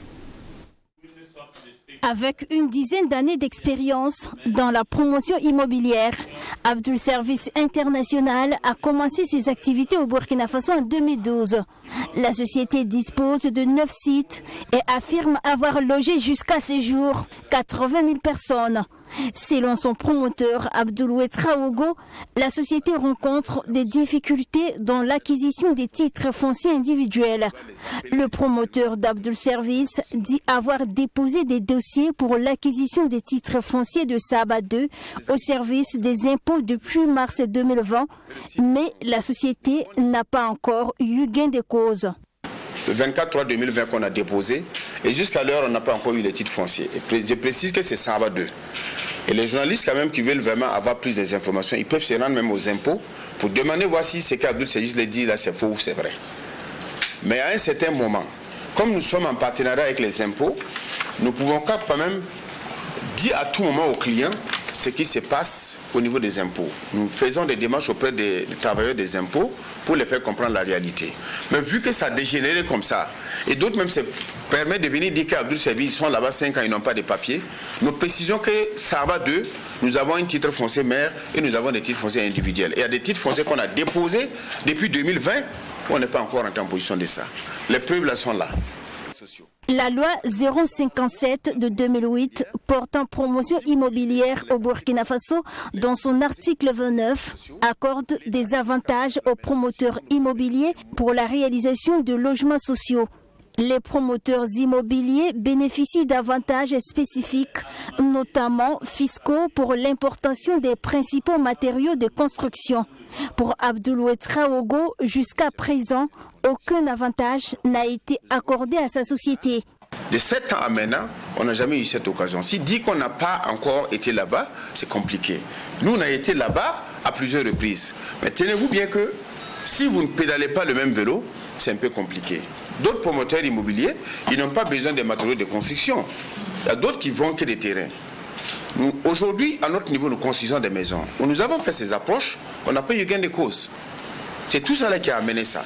La force qu'on pouvait peut-être essayer d'utiliser pour faire autre chose, on était obligé de nous contenter de ce qu'on a sous la main pour travailler, honorer quand même les engagements des logements sociaux. Sinon, les matériaux, on a essayé de faire des approches, que ce soit au ministère des Finances, que ce soit au niveau des impôts. On a fait ces démarches-là, on n'a pas eu gain de cause. La société Abdoul Service International est obligée de réaliser certains travaux comme la voirie pour faciliter l'accès des sites. Des travaux qui, en principe, revient à l'État, déplore le promoteur de la société Abdoul Service. Nous avons fait une route de 3 km en tournant au marché de Saba pour aller au niveau de la cité, en laissant la mairie à droite. C'est Abdoul Service qui a financé ça à hauteur d'1 milliard, qui n'était même pas, ça n'a rien à voir avec notre convention. On n'avait même pas besoin de le faire. Mais nous avons jugé nécessaire, quand vous logez quand même des gens, vous devrez quand même les permettre de rouler correctement pour rentrer chez vous. Abdoul Service, dans sa volonté de répondre aux besoins de ses clients, a signé une convention d'1 milliard de francs CFA avec l'Office national de l'eau et de l'assainissement ONEA pour l'alimentation en eau potable sur le site de Bassamiam et Silmiougou. Et avant l'alimentation en eau potable de l'ONEA dans la cité de Boissa, Abdoul Service avait réalisé sur conseil de l'Office 2 châteaux d'eau. La société a dépensé plus de 300 millions de francs CFA pour ces châteaux d'eau. C'est terminé pour la page économie de ce JDS. Une autre page qui s'ouvre et c'est la dernière de ce rendez-vous, c'est la page sport.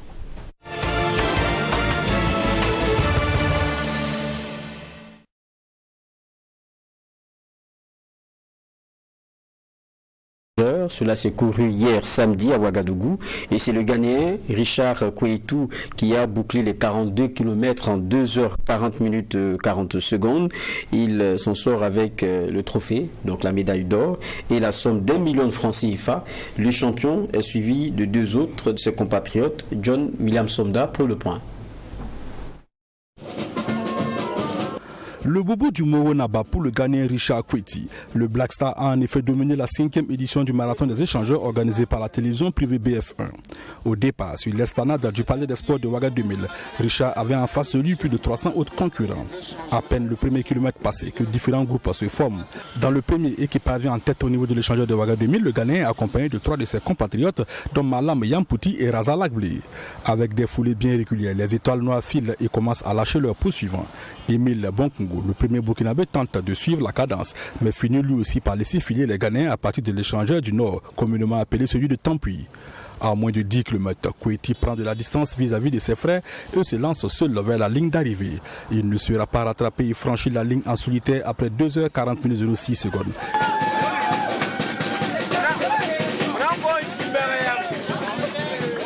Une victoire qui n'aurait pas été possible sans l'aide de Dieu, d'autant plus qu'il en profite pour améliorer son record personnel. This is my third time, first time coming to run marathon exchanger. And when I'm coming, I let God to decide. Je suis à la première participation au marathon des échangeurs. En venant, j'ai confié mon sort à Dieu, si bien que je ne suis pas surpris de ma victoire. But it doesn't mean that you should give up on training. You need to still continue.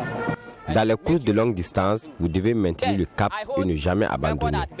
With 2 hours 24. So that is my dream that I should. J'ai battu récemment le record du Bénin et sur cette compétition, j'avais pour ambition d'améliorer mon propre record. Un marathon est une épreuve semée d'embûches et il faut se battre pour bien le terminer. Après 5 éditions, le marathon a toujours été dominé par des non-burkinabés. Pour l'édition 2023, le premier burkinabé Émile Bonkongo arrive en 5e position, non sans un brin de déception. C'était pas facile, mais on s'est donné à fond. Même si ce qu'on voulait faire, on n'a pas pu réaliser cette performance. Mais bon, dans l'ensemble, ça va. Parce que la course était vraiment dure. Avec le soleil, c'est très difficile. Déception, bon, oui, un peu. Parce que bon, je m'étais fixé des objectifs, mais bon, je n'ai pas pu réaliser ces objectifs-là. Donc, ça fait qu'il y a une petite déception quelque part. Au niveau du podium, Richard Kweti est suivi de Malam Yampouti et de Raza Lagblé. Le Black Star repart chez lui avec le trophée, une médaille, un boubou offert par Sa Majesté le Mogonaba et une enveloppe d'1 million. Pour les organisateurs, c'est un pari réussi, d'autant plus qu'il permet de montrer Ouagadougou dans toutes ses facettes et de prouver que la capitale du pays des hommes intègres vit bien. Vous voyez qu'en une journée pratiquement, nous sillonnons toute la ville de Ouagadougou. Ce marathon, comme on l'a dit, permet de montrer Ouagadougou en grandeur nature, parce que c'est en direct à la télé, que ce soit les Burkinabés d'ici, les Burkinabés d'ailleurs, ou même des non-Burkinabés, parviennent à voir Ouagadougou dans ce qu'il a de beau, en tant que c'est notre capitale. Au-delà de tout ce qu'on peut dire sur le Burkina en ce moment, on montre aux gens que non, le Burkina est résilient, le Burkina se tient debout, mais des activités se mènent au Burkina, et on prend part à des compétitions comme le marathon et tout se passe bien. Chez les dames, Bertie Djedeko rafle la mise pour la 3e fois en 5 participations. Elle sentit avec un pagne offert par le Mogonaba une médaille, le trophée et la somme de 150 000 francs CFA. Il faut dire que divers prix spéciaux ont été décernés à l'occasion de cette 5e édition. Le temps pour les organisateurs de donner rendez-vous aux athlètes pour la 6e édition qui s'annonce d'ores et déjà avec des innovations. Nous sommes rejoints, puisque nous sommes dans la partie sport, par Claude Romba. Bonsoir. Bonsoir Geoffroy. En tout cas, très ravi d'être là. Merci.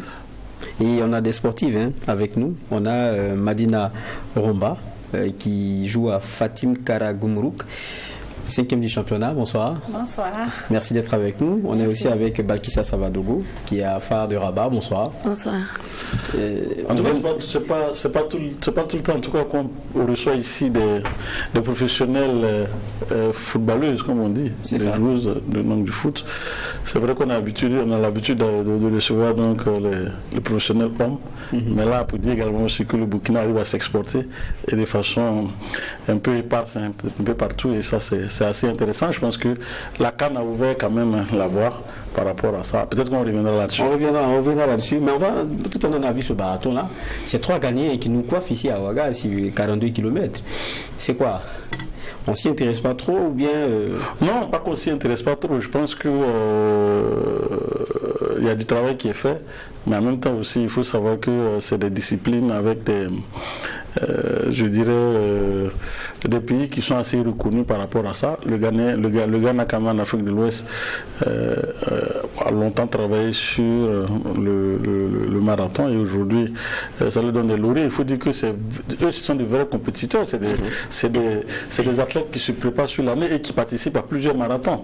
Après on regarde les primes et on se prépare pour, et donc ils vivent de ça. C'est-à-dire ils viennent à Ouagadougou, ils remportent le marathon, peut-être le marathon 1 million, et vous allez voir qu'il va s'inscrire dans un autre marathon, aller remporter ce marathon-là, ou bien en tout cas le deuxième. Donc au fil des ans, il peut se retrouver et peut participer à plusieurs marathons et ça lui rapporte beaucoup d'argent.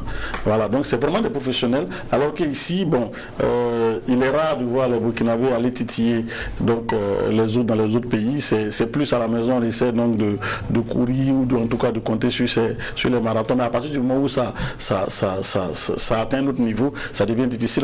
Avec le marathon donc, des échangeurs, on a vu également sur le marathon de l'observateur Palga également aussi, on voit également que les Burkinabés peinaient à gagner donc, dans ces marathons-là, pour dire que c'est vrai qu'au niveau de l'athlétisme, sur les questions du fond, on est en train donc de se préparer, et que c'est quand même en participant aux différentes compétitions qu'on pourra un jour se forger, mais je pense que le niveau il est assez professionnel, donc ça devient un peu difficile pour ceux qui restent un peu amateurs, mais le travail est là. C'est une invite également aussi à bien faire, mais également aussi il faut féliciter les organisateurs, parce que organiser le marathon ici c'est pas aussi simple que ça. Donc félicitations à BF1 pour l'initiative, et qui montre également aussi la résilience du pays Burkina Faso par rapport donc à l'île terroriste. Donc voilà, je pense que tout le monde est satisfait par rapport donc au sport qui véhicule en tout cas plusieurs valeurs, donc cette question de résilience là. D'accord. Et puis il y a une autre nouvelle, c'est aujourd'hui le champion, on va dire comme ça, pour ce qui est de notre cyclisme, champion national de cyclisme, il est connu, c'est Paul Domon, qui donc a eu sa coupe, qui a donc remporté ce championnat national cycliste. Ce n'est pas forcément une surprise. Non, c'est pas une surprise, parce que Paul Domon aujourd'hui, il est devenu pratiquement le fer de lance du cyclisme burkinabé. Donc du coup, aujourd'hui, on le voit donc sur le toit du Burkina. Je pense que il n'est pas à son premier coup de essai. Donc voilà. Donc je pense que c'était un jeune assez promoteur. On l'a connu, on l'a vu, il a participé donc à plusieurs courses internationales. Donc pour moi aujourd'hui, c'est mérité, et je pense qu'il reste dans sa trajectoire pour peu également aussi qu'il puisse embrasser une carrière professionnelle. C'est vrai qu'il est sorti à un moment donné. On espère qu'il va pouvoir donc évoluer dans une équipe professionnelle et pouvoir donc continuer et puis nous apporter des lauriers. D'accord. On va se tourner vers le deuxième invité. Non, mais avant de se tourner un peu, c'est vrai que c'est le football, mais on reste toujours football. Peut-être la transition sera trouvée pour parler donc de football féminin. Il faut également dire que Bertrand Traoré a organisé un match de gala du côté donc de Bobo Dioulasso qui a regroupé les anciens internationaux et puis ils ont joué contre les étalons, mais également aussi qui a connu la présence de ses amis dont Emmanuel Adebayor du côté donc de Bobo Dioulasso. Ça a été une très belle fête, un match de gala qui a vu la victoire donc des anciens, mais au-delà de la victoire, je pense que ce qui était le plus important, c'est le fait d'avoir communié avec le public. On a vu en tout cas le public bobolais qui est sorti nombreux, c'était assez chaleureux et c'était assez intéressant. Je pense que il faut féliciter la Fondation Bertrand Traoré qui a profité également aussi faire des dons aux populations vulnérables. Et donc voilà, je pense que c'est comme ça aussi que les joueurs professionnels s'inscrivent aussi comme je dirais aussi le geste en faveur des populations.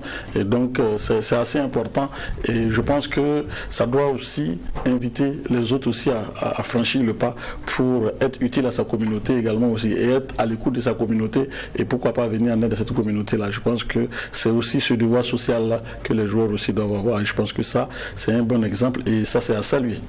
Félicitations donc à eux. D'accord. Et également aussi, on a parlé donc de football féminin, pas le football féminin, on a connu donc la finale, la Coupe du Faso Dames. Enfin, cette finale a pu se jouer. C'est vrai qu'elle était programmée la veille de la finale des hommes, mais elle n'a pas pu se tenir et que cette fois-ci, on est arrivé donc à cette finale-là. Et on a vu les Lions du Way qui ont coulé face à l'Union sportive des forces armées. Bon, on peut dire que c'est assez logique par rapport donc à l'écart de niveau entre les deux équipes.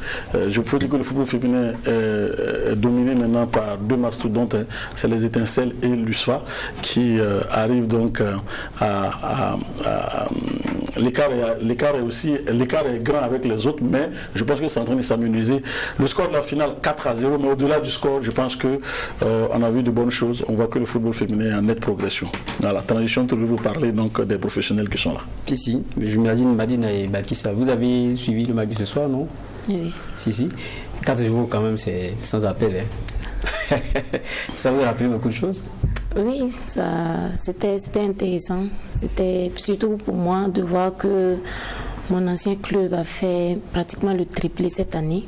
Et c'était vraiment une joie pour moi d'assister à ce match, à cette victoire.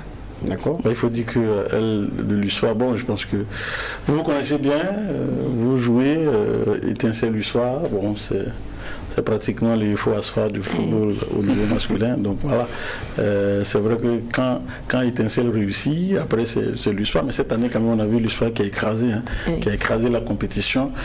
On avait voulu la réaction de Étincelle, mais malheureusement les deux équipes sont croisées en demi-finale. Mais comme il fallait un vainqueur, l'USFA est passé. Et quand l'USFA passe comme ça, je crois que l'une ou l'autre, quand ils arrivent à passer comme ça et qu'elles se retrouvent en finale, tant que c'est pas USFA ou c'est pas Étincelle, bon, je pense que la victoire est acquise et ça s'est confirmé encore. Maintenant, moi, je voulais revenir sur peut-être Balkissa qui elle est partie. Toi, tu es partie déjà en janvier, c'est ça? Oui, mi-janvier. Voilà, du côté donc du phare de Rabat, donc une équipe militaire. Comment s'est fait cette transaction? Est-ce que c'est parce que c'est deux équipes militaires que ça s'est facilité? Non, c'était pas du tout le cas, puisqu'ils avaient dit qu'ils avaient besoin de moi dès la fin de la CAN, mais ils n'avaient pas eu les moyens nécessaires, ils n'avaient pas pu rentrer en contact avec moi. Donc après, et le mercato était déjà fermé. Donc après, quand le mercato hivernal a été lancé, ils m'ont fait appel et je suis allée. Sinon, c'est pas parce que c'était des clubs militaires. Mais il faut dire que c'est la prestation à la CAN. Je pense que lors de la CAN du côté du Maroc, vous avez fait 3 sorties. C'est vrai que vous n'avez pas gagné, mais je pense que la prestation a été à la hauteur, surtout contre le Maroc. Oui. C'était une belle expérience pour nous. J'ai eu à lui dire déjà à plusieurs reprises. On a essayé de donner le meilleur de nous. C'est vrai que c'était pas assez, mais avec l'expérience qu'on acquiert au fur et à mesure qu'on dispute les matchs, je pense que pour les prochaines fois, ça va plus aller. D'accord. Vous n'êtes pas seul du côté du Maroc, le Burkinabé, fille Burkinabé. Non. Joueuse Burkinabé, non. Je ne suis pas seule, nous sommes 5 pratiquement. Il y a Mariam Ouattara qui joue avec Kra de Mohamedia, Moniratou Compaoré qui est avec...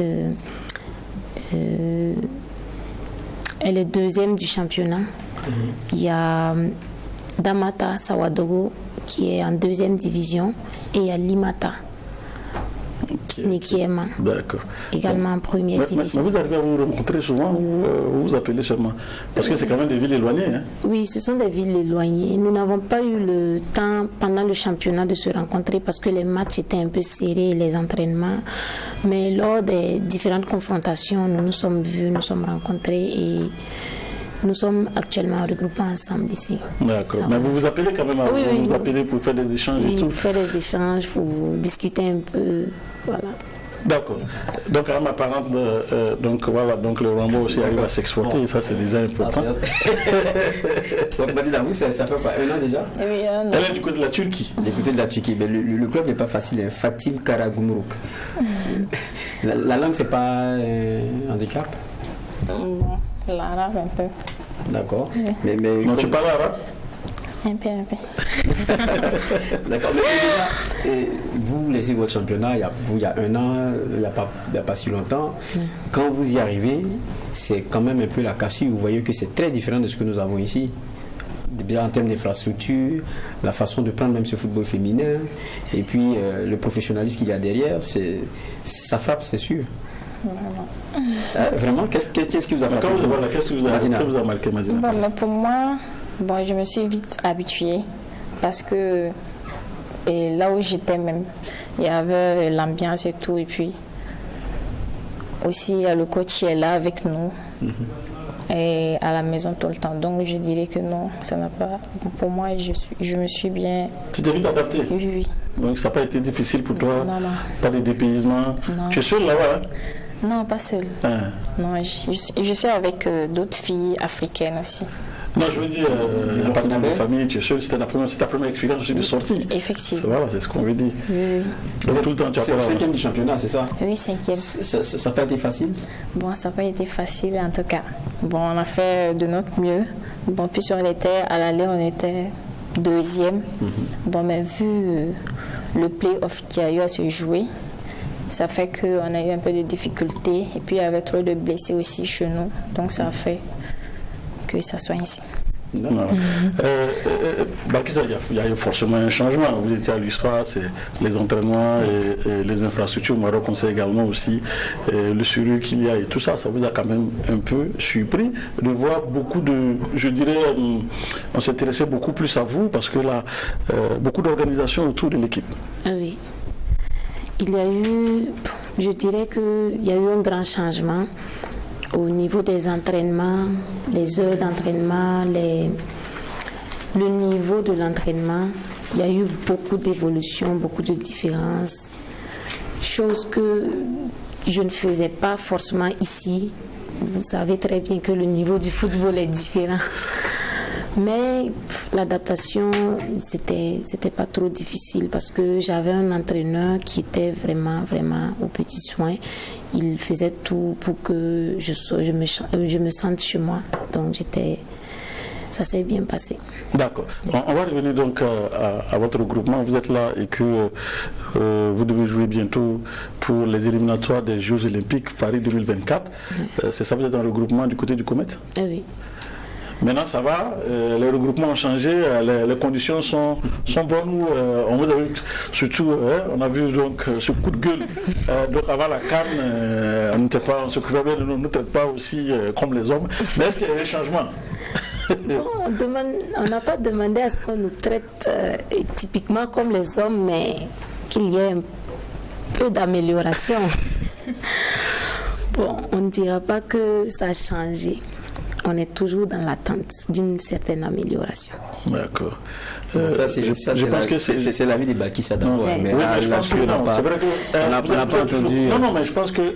Oui, mais SO2, il faut que chacun donne son avis. Non, c'est le même avis. Je pense que. Parce que je crois, il faut le dire aussi, je pense que là, elle joue les éliminatoires pour les Jeux Olympiques Paris 2024. Je pense qu'au-delà de Paris 2024, c'est aussi un pari pour le Burkina Faso qui n'a jamais participé à ce niveau de la compétition en football féminin. Et peut-être que quand vous voyez les hommes qui se regroupent à chaque fois dans les hôtels de la place, je pense que même si ce n'était pas dans un hôtel assez huppé, on aurait pu quand même les mettre dans des conditions, parce que là, c'est quand même un challenge assez important.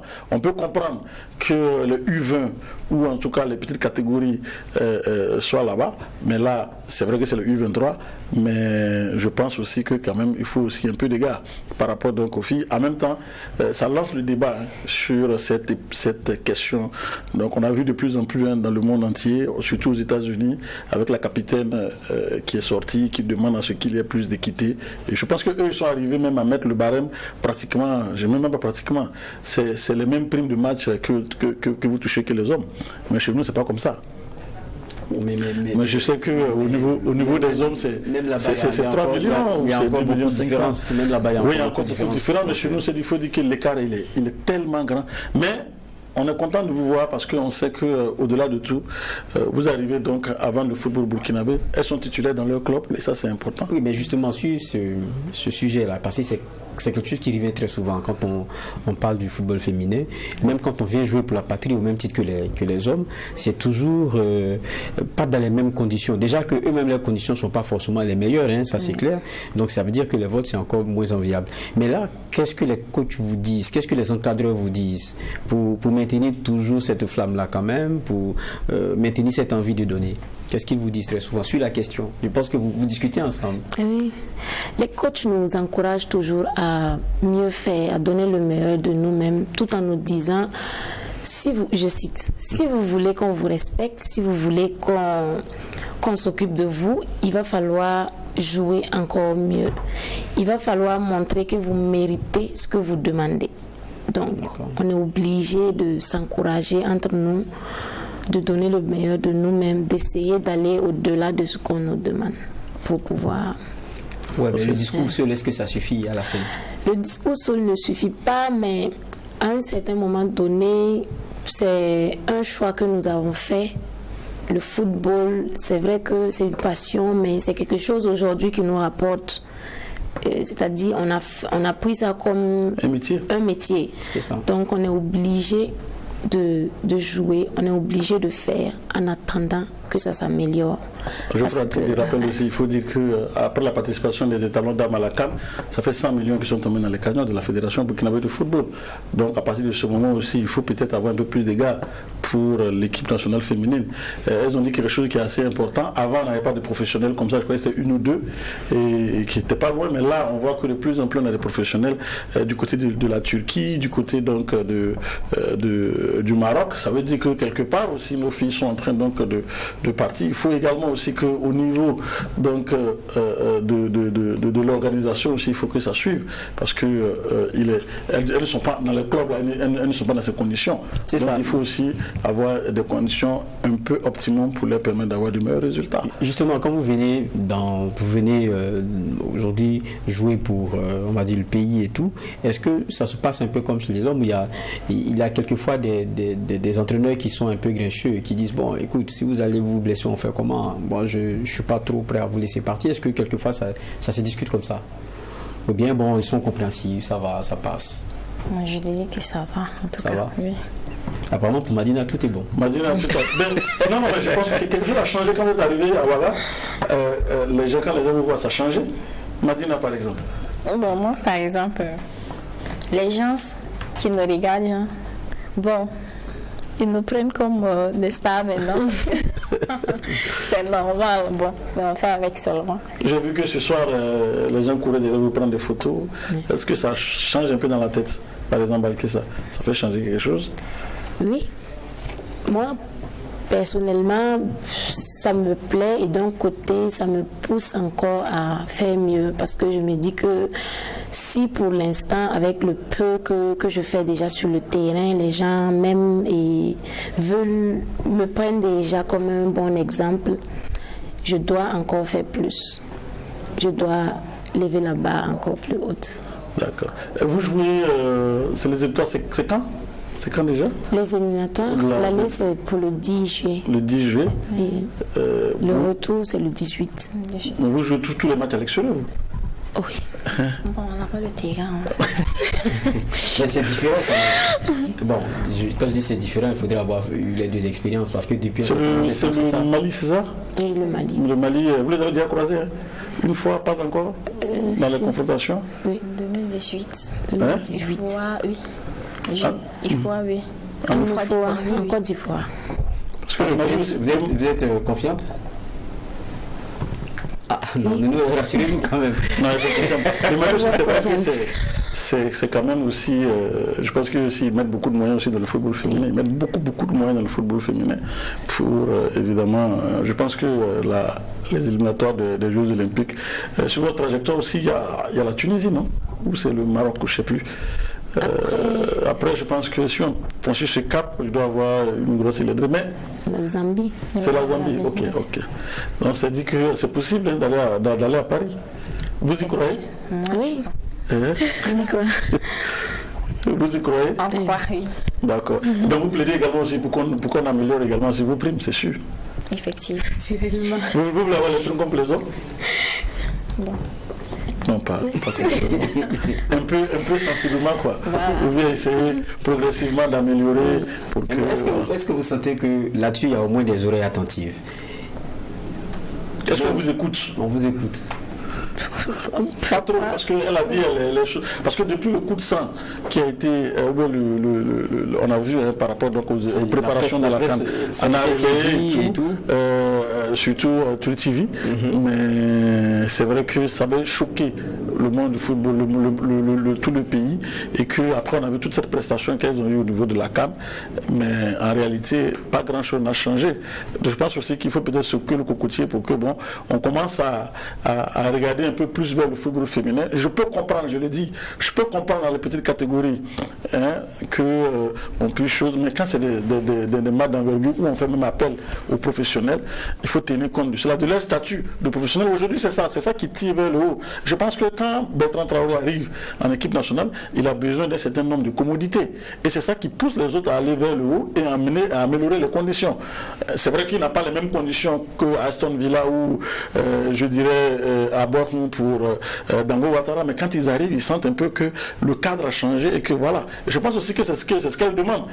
Elle est là en Turquie, quand elle revient, même si ce n'est pas les mêmes conditions, mais qu'à Ouagadougou, par rapport à ça, on améliore un peu les conditions, parce que là, maintenant, on fait appel à des professionnels qui viennent, mais il faut tenir compte de ça, et même au niveau des primes, parce que les hommes, les primes sont fixées, les joueurs, ils savent leurs primes de sélection, ils connaissent les primes de victoire, ils connaissent les primes en cas de match nul, mais chez les dames, rien n'est codifié. Je pense qu'il faut arriver aussi à codifier pour que chacun sache là où il va et par rapport à quoi. Comme elle l'a dit, c'est devenu professionnel, ce n'est plus pour s'amuser, c'est professionnel. Parce que quand on réussit à rentrer donc, au niveau des éliminatoires des Jeux Olympiques, on se qualifie pour les phases finales des Jeux Olympiques, il y a de l'argent encore qui rentre au niveau de la fédération. Donc également aussi, il faut investir pour pouvoir gagner.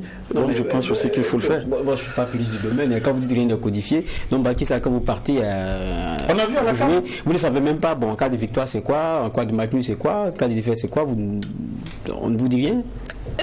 Pour la dernière CAN, puisque notre dernière compétition c'était lors de la CAN, et après nos plaintes et revendications, ils avaient dit qu'ils allaient revoir, ils allaient faire des assises pour revoir les primes et tout, et ils avaient fait un barème. Bon, après le dernier match, qui était un match nul, ils nous ont donné une somme et ils ont dit que si on avait gagné, ça allait être le double de ça. Donc on suppose que c'était... C'est le barème. C'est le barème qui était là. C'est pas le barème. Là, c'est une carte. C'était par rapport à une carte, je pense que c'était assez spécial. Et la prime était à 1 million. Si je ne m'amuse, mais c'était 500 000, je ne sais plus. En cas de victoire. En cas de victoire à la carte, je pense qu'elles n'avaient pas eu l'information avant. Donc ça faisait que ça a eu des choses. Mais ça, c'est des choses qu'on doit codifier. Voilà. Et je pense que les hommes, c'est sûr, quand vous venez en sélection, il y a la prime de sélection qui est là auprès de votre million et puis vous êtes là. Parce que dès que vous êtes appelé, vous avez une prime de sélection. Or, chez les dames, bon, je pense qu'il faut diviser ça par plusieurs. Bon, est-ce qu'il y a une prime de sélection? Donc, la prime de sélection, ça c'est évident. Voilà, ça c'est évident. Ça au moins quand même. Donc, je pense qu'il faut, c'est vraiment un coup de cœur, un cri de cœur pour qu'on améliore, c'est pas un coup de gueule, c'est un cri de cœur pour améliorer, un plaidoyer, voilà, comme on dit, pour améliorer les conditions de vie du football féminin. Parce que aujourd'hui, comme je dis, le football féminin burkinabé s'exporte très bien. Vous l'avez vu, elle l'a dit, elle est du côté donc de Rabat, elle est du côté de la Turquie, elle est 5e, elle a remporté la Coupe du Trône, donc avec son équipe. C'est dire qu'aujourd'hui, voilà. Et aujourd'hui, donc, le Burkina Faso aussi compte des joueuses professionnelles et ça, c'est important. Justement, quand on est professionnel, comment est-ce que le regard change? J'imagine au quartier, les parents, tout le monde à côté, vous voyez avec des pères des marques, mais ces filles-là, qu'est-ce qu'elles font? Et puis aujourd'hui, ils apprennent que bon, vous vivez de ça, ça vous permet même de voyager. Ils vous voient revenir, ils disent ah, on dirait que depuis avec nous ici, ça a changé. Le regard il est devenu différent. En famille, même en amitié. Oui, c'est devenu différent. Ceux qui étaient réticents au début sont les plus fiers actuellement. Et c'est eux qui sont au devant des choses. C'est mon ami, c'est ma fille, c'est ma soeur. Je la connais. Oui, je la connais. Mais disons que, bon, de mon côté, dès le début, je n'ai pas eu trop de réticence vis-à-vis de mes parents, de ma famille. Il faut dire que vous avez la licence, c'est ça ou bien c'est... Oui, licence professionnelle en marketing et gestion. En marketing et gestion. Voilà, ça veut dire que aussi, ça veut dire que ça n'a pas empêché les études. On peut jouer et puis faire les études, c'est ça. Même si c'était pas facile. J'imagine. Et du côté de Madina? Moi, particulièrement, bon, j'ai pas vu grand chose. Comme d'habitude, comme moi-même, j'étais une fille, qui faisait un peu. Bon, qui rêvait d'être une grande star, donc moi... Au foot ailleurs, quoi. Bon, au foot comme ailleurs, en fait. Je visais loin, donc pour moi, ça n'a pas été... Je n'ai pas vu changement de regard, non. D'accord. Moi, je pense que chez elle, elle prend tout facilement. Même à l'entraînement, on lui dit elle est tout le temps en train de tout faire facilement. Peut-être que c'est aussi ça qui fait son talent. C'est ça? C'est ça, mais... Il faut prendre le temps au sérieux. Ça ne fait pas de mal de prendre au sérieux. D'accord. Donc vous nous promettez la qualif, c'est ça? En tout cas, franchir le tour, le premier tour, c'est pas mauvais. Je me dis, vous discutez, vous avez des objectifs. Vous vous dites, ça c'est atteignable. Oui. Ça c'est le minimum. C'est comme ça? Pour... Les Jeux Olympiques. Oui. Vous vous êtes dit, bon, ça au moins, les filles, c'est atteignable. C'est possible. Ou bien il y en a qui disent, bon, on n'a qu'à faire si Dieu a permis qu'on arrive là-bas. Non. On se fixe des objectifs. On se dit qu'à chaque étape, on doit franchir forcément. D'accord. Forcément. Vous êtes dans le mouvement depuis le 18. Depuis le 18 oui. D'accord. Vous recevez des visites des autorités, des personnalités? Pour le moment, non. Ni le ministre, ni le président de la fédération n'est passé? Pour le moment, il y a une présélection. Donc, sûrement, ça sera pour les jours à venir avec la sélection finale. D'accord. Sûrement, on espère. Inch'Allah. D'accord. Quelles sont les perspectives pour vous, par exemple, Valkissa? Les perspectives, c'est quoi? Bon, c'est... Tu as signé un contrat de 1 an et demi. 1 an et demi, ok. Oui. C'est toujours dans la même lancée, trouver mieux, que ce soit toujours dans le même club ou ailleurs. On espère rejoindre l'Europe dans les grands clubs. Bon, pour moi, je suis toujours sous contrat. Bon, mais je vise aussi loin. Pourquoi pas Lyon, Barça. Ah oui, mais c'est ça. Il faut aller au Barça. Moi, je te conseille le Barça surtout parce que football féminin Barça, ils ont remporté la Ligue des Champions. Donc voilà, il n'y a pas photo. Bon, c'est le Barcelonais qui parle. Dernière question. Dernière question pour Gouma. Non, peut-être un message. Le message, c'est de les féliciter et puis de rester comme ça. Parce qu'au moins, je dirais avec les filles, on n'a pas senti qu'elles se prennent la grosse tête, non.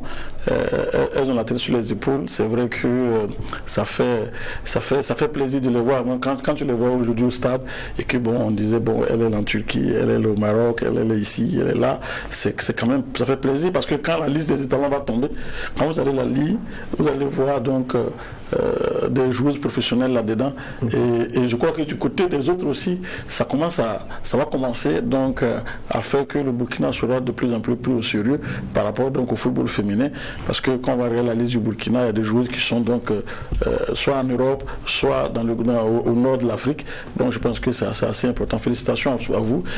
Vous n'avez pas le droit de flancher parce que les autres vous regardent et vous êtes vous êtes pratiquement les pionniers. Donc il va falloir tracer le chemin et surtout ouvrir la voie pour vos petites sœurs. C'est ça, susciter donc des vocations. On verra ça comme ça. En tout cas, merci à Madina Oromba. Je rappelle qu'elle est de Fatim Karagumruk. Merci d'être passé. Merci à Batissa Savadogo. Elle est du phare de Rabat. Ça a été un plaisir d'échanger avec vous. Merci. Et puis, comme on dit chez nous au JDS, nos portes sont toujours ouvertes. Et on espère qu'on viendra parler de résultats qui étaient très intéressants. Puis, peut-être même que c'est après le retour de... Non, on viendra les accueillir. On viendra vous accueillir, bien entendu. Quand vous allez vous qualifier pour les Jeux Olympiques, on viendra. Ça sera le souhait. Ça va être la première fois. D'accord, ça sera le souhait. En tout cas, merci. Merci Madina, merci Batissa, merci Claude Omba. Merci d'avoir été des nôtres. C'est aussi la fin de ce JDS, journal dimanche soir, que j'ai pris plaisir à présenter. 1 heure, 2 heures, en gros, à parler actualité dans sa forme aussi diverse que variée. C'est bien ça le JDS. Merci. Et ne pas oublier la question des remaniements, parce que j'ai eu la petite note. C'est très important, remaniement du gouvernement. Et ce qui change, c'est que Edasso Rodrigue Bayala devient ministre en charge de la justice en remplacement de Bibata Nebié Ouedraogo. Et il y a Ismaël Sombié qui a été désigné ministre en charge de l'agriculture. Lui remplace désormais donc le docteur Denis Ouedraogo. Et il y a Émile Zerbo qui est nommé ministre de l'administration territoriale, de la décentralisation et de la sécurité en remplacement du colonel Boukaré Zungrana.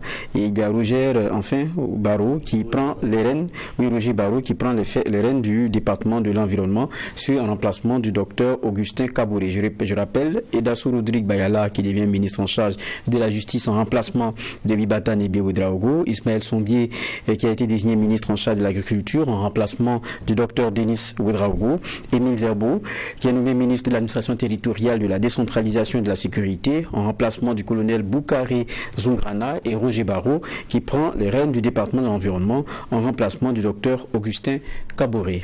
C'est sûr qu'on va revenir sur ces informations dans nos prochaines sessions d'information. C'est la fin de ce JDS. Merci de l'avoir suivi et nous nous retrouvons dimanche. D'ici là, portons-nous bien.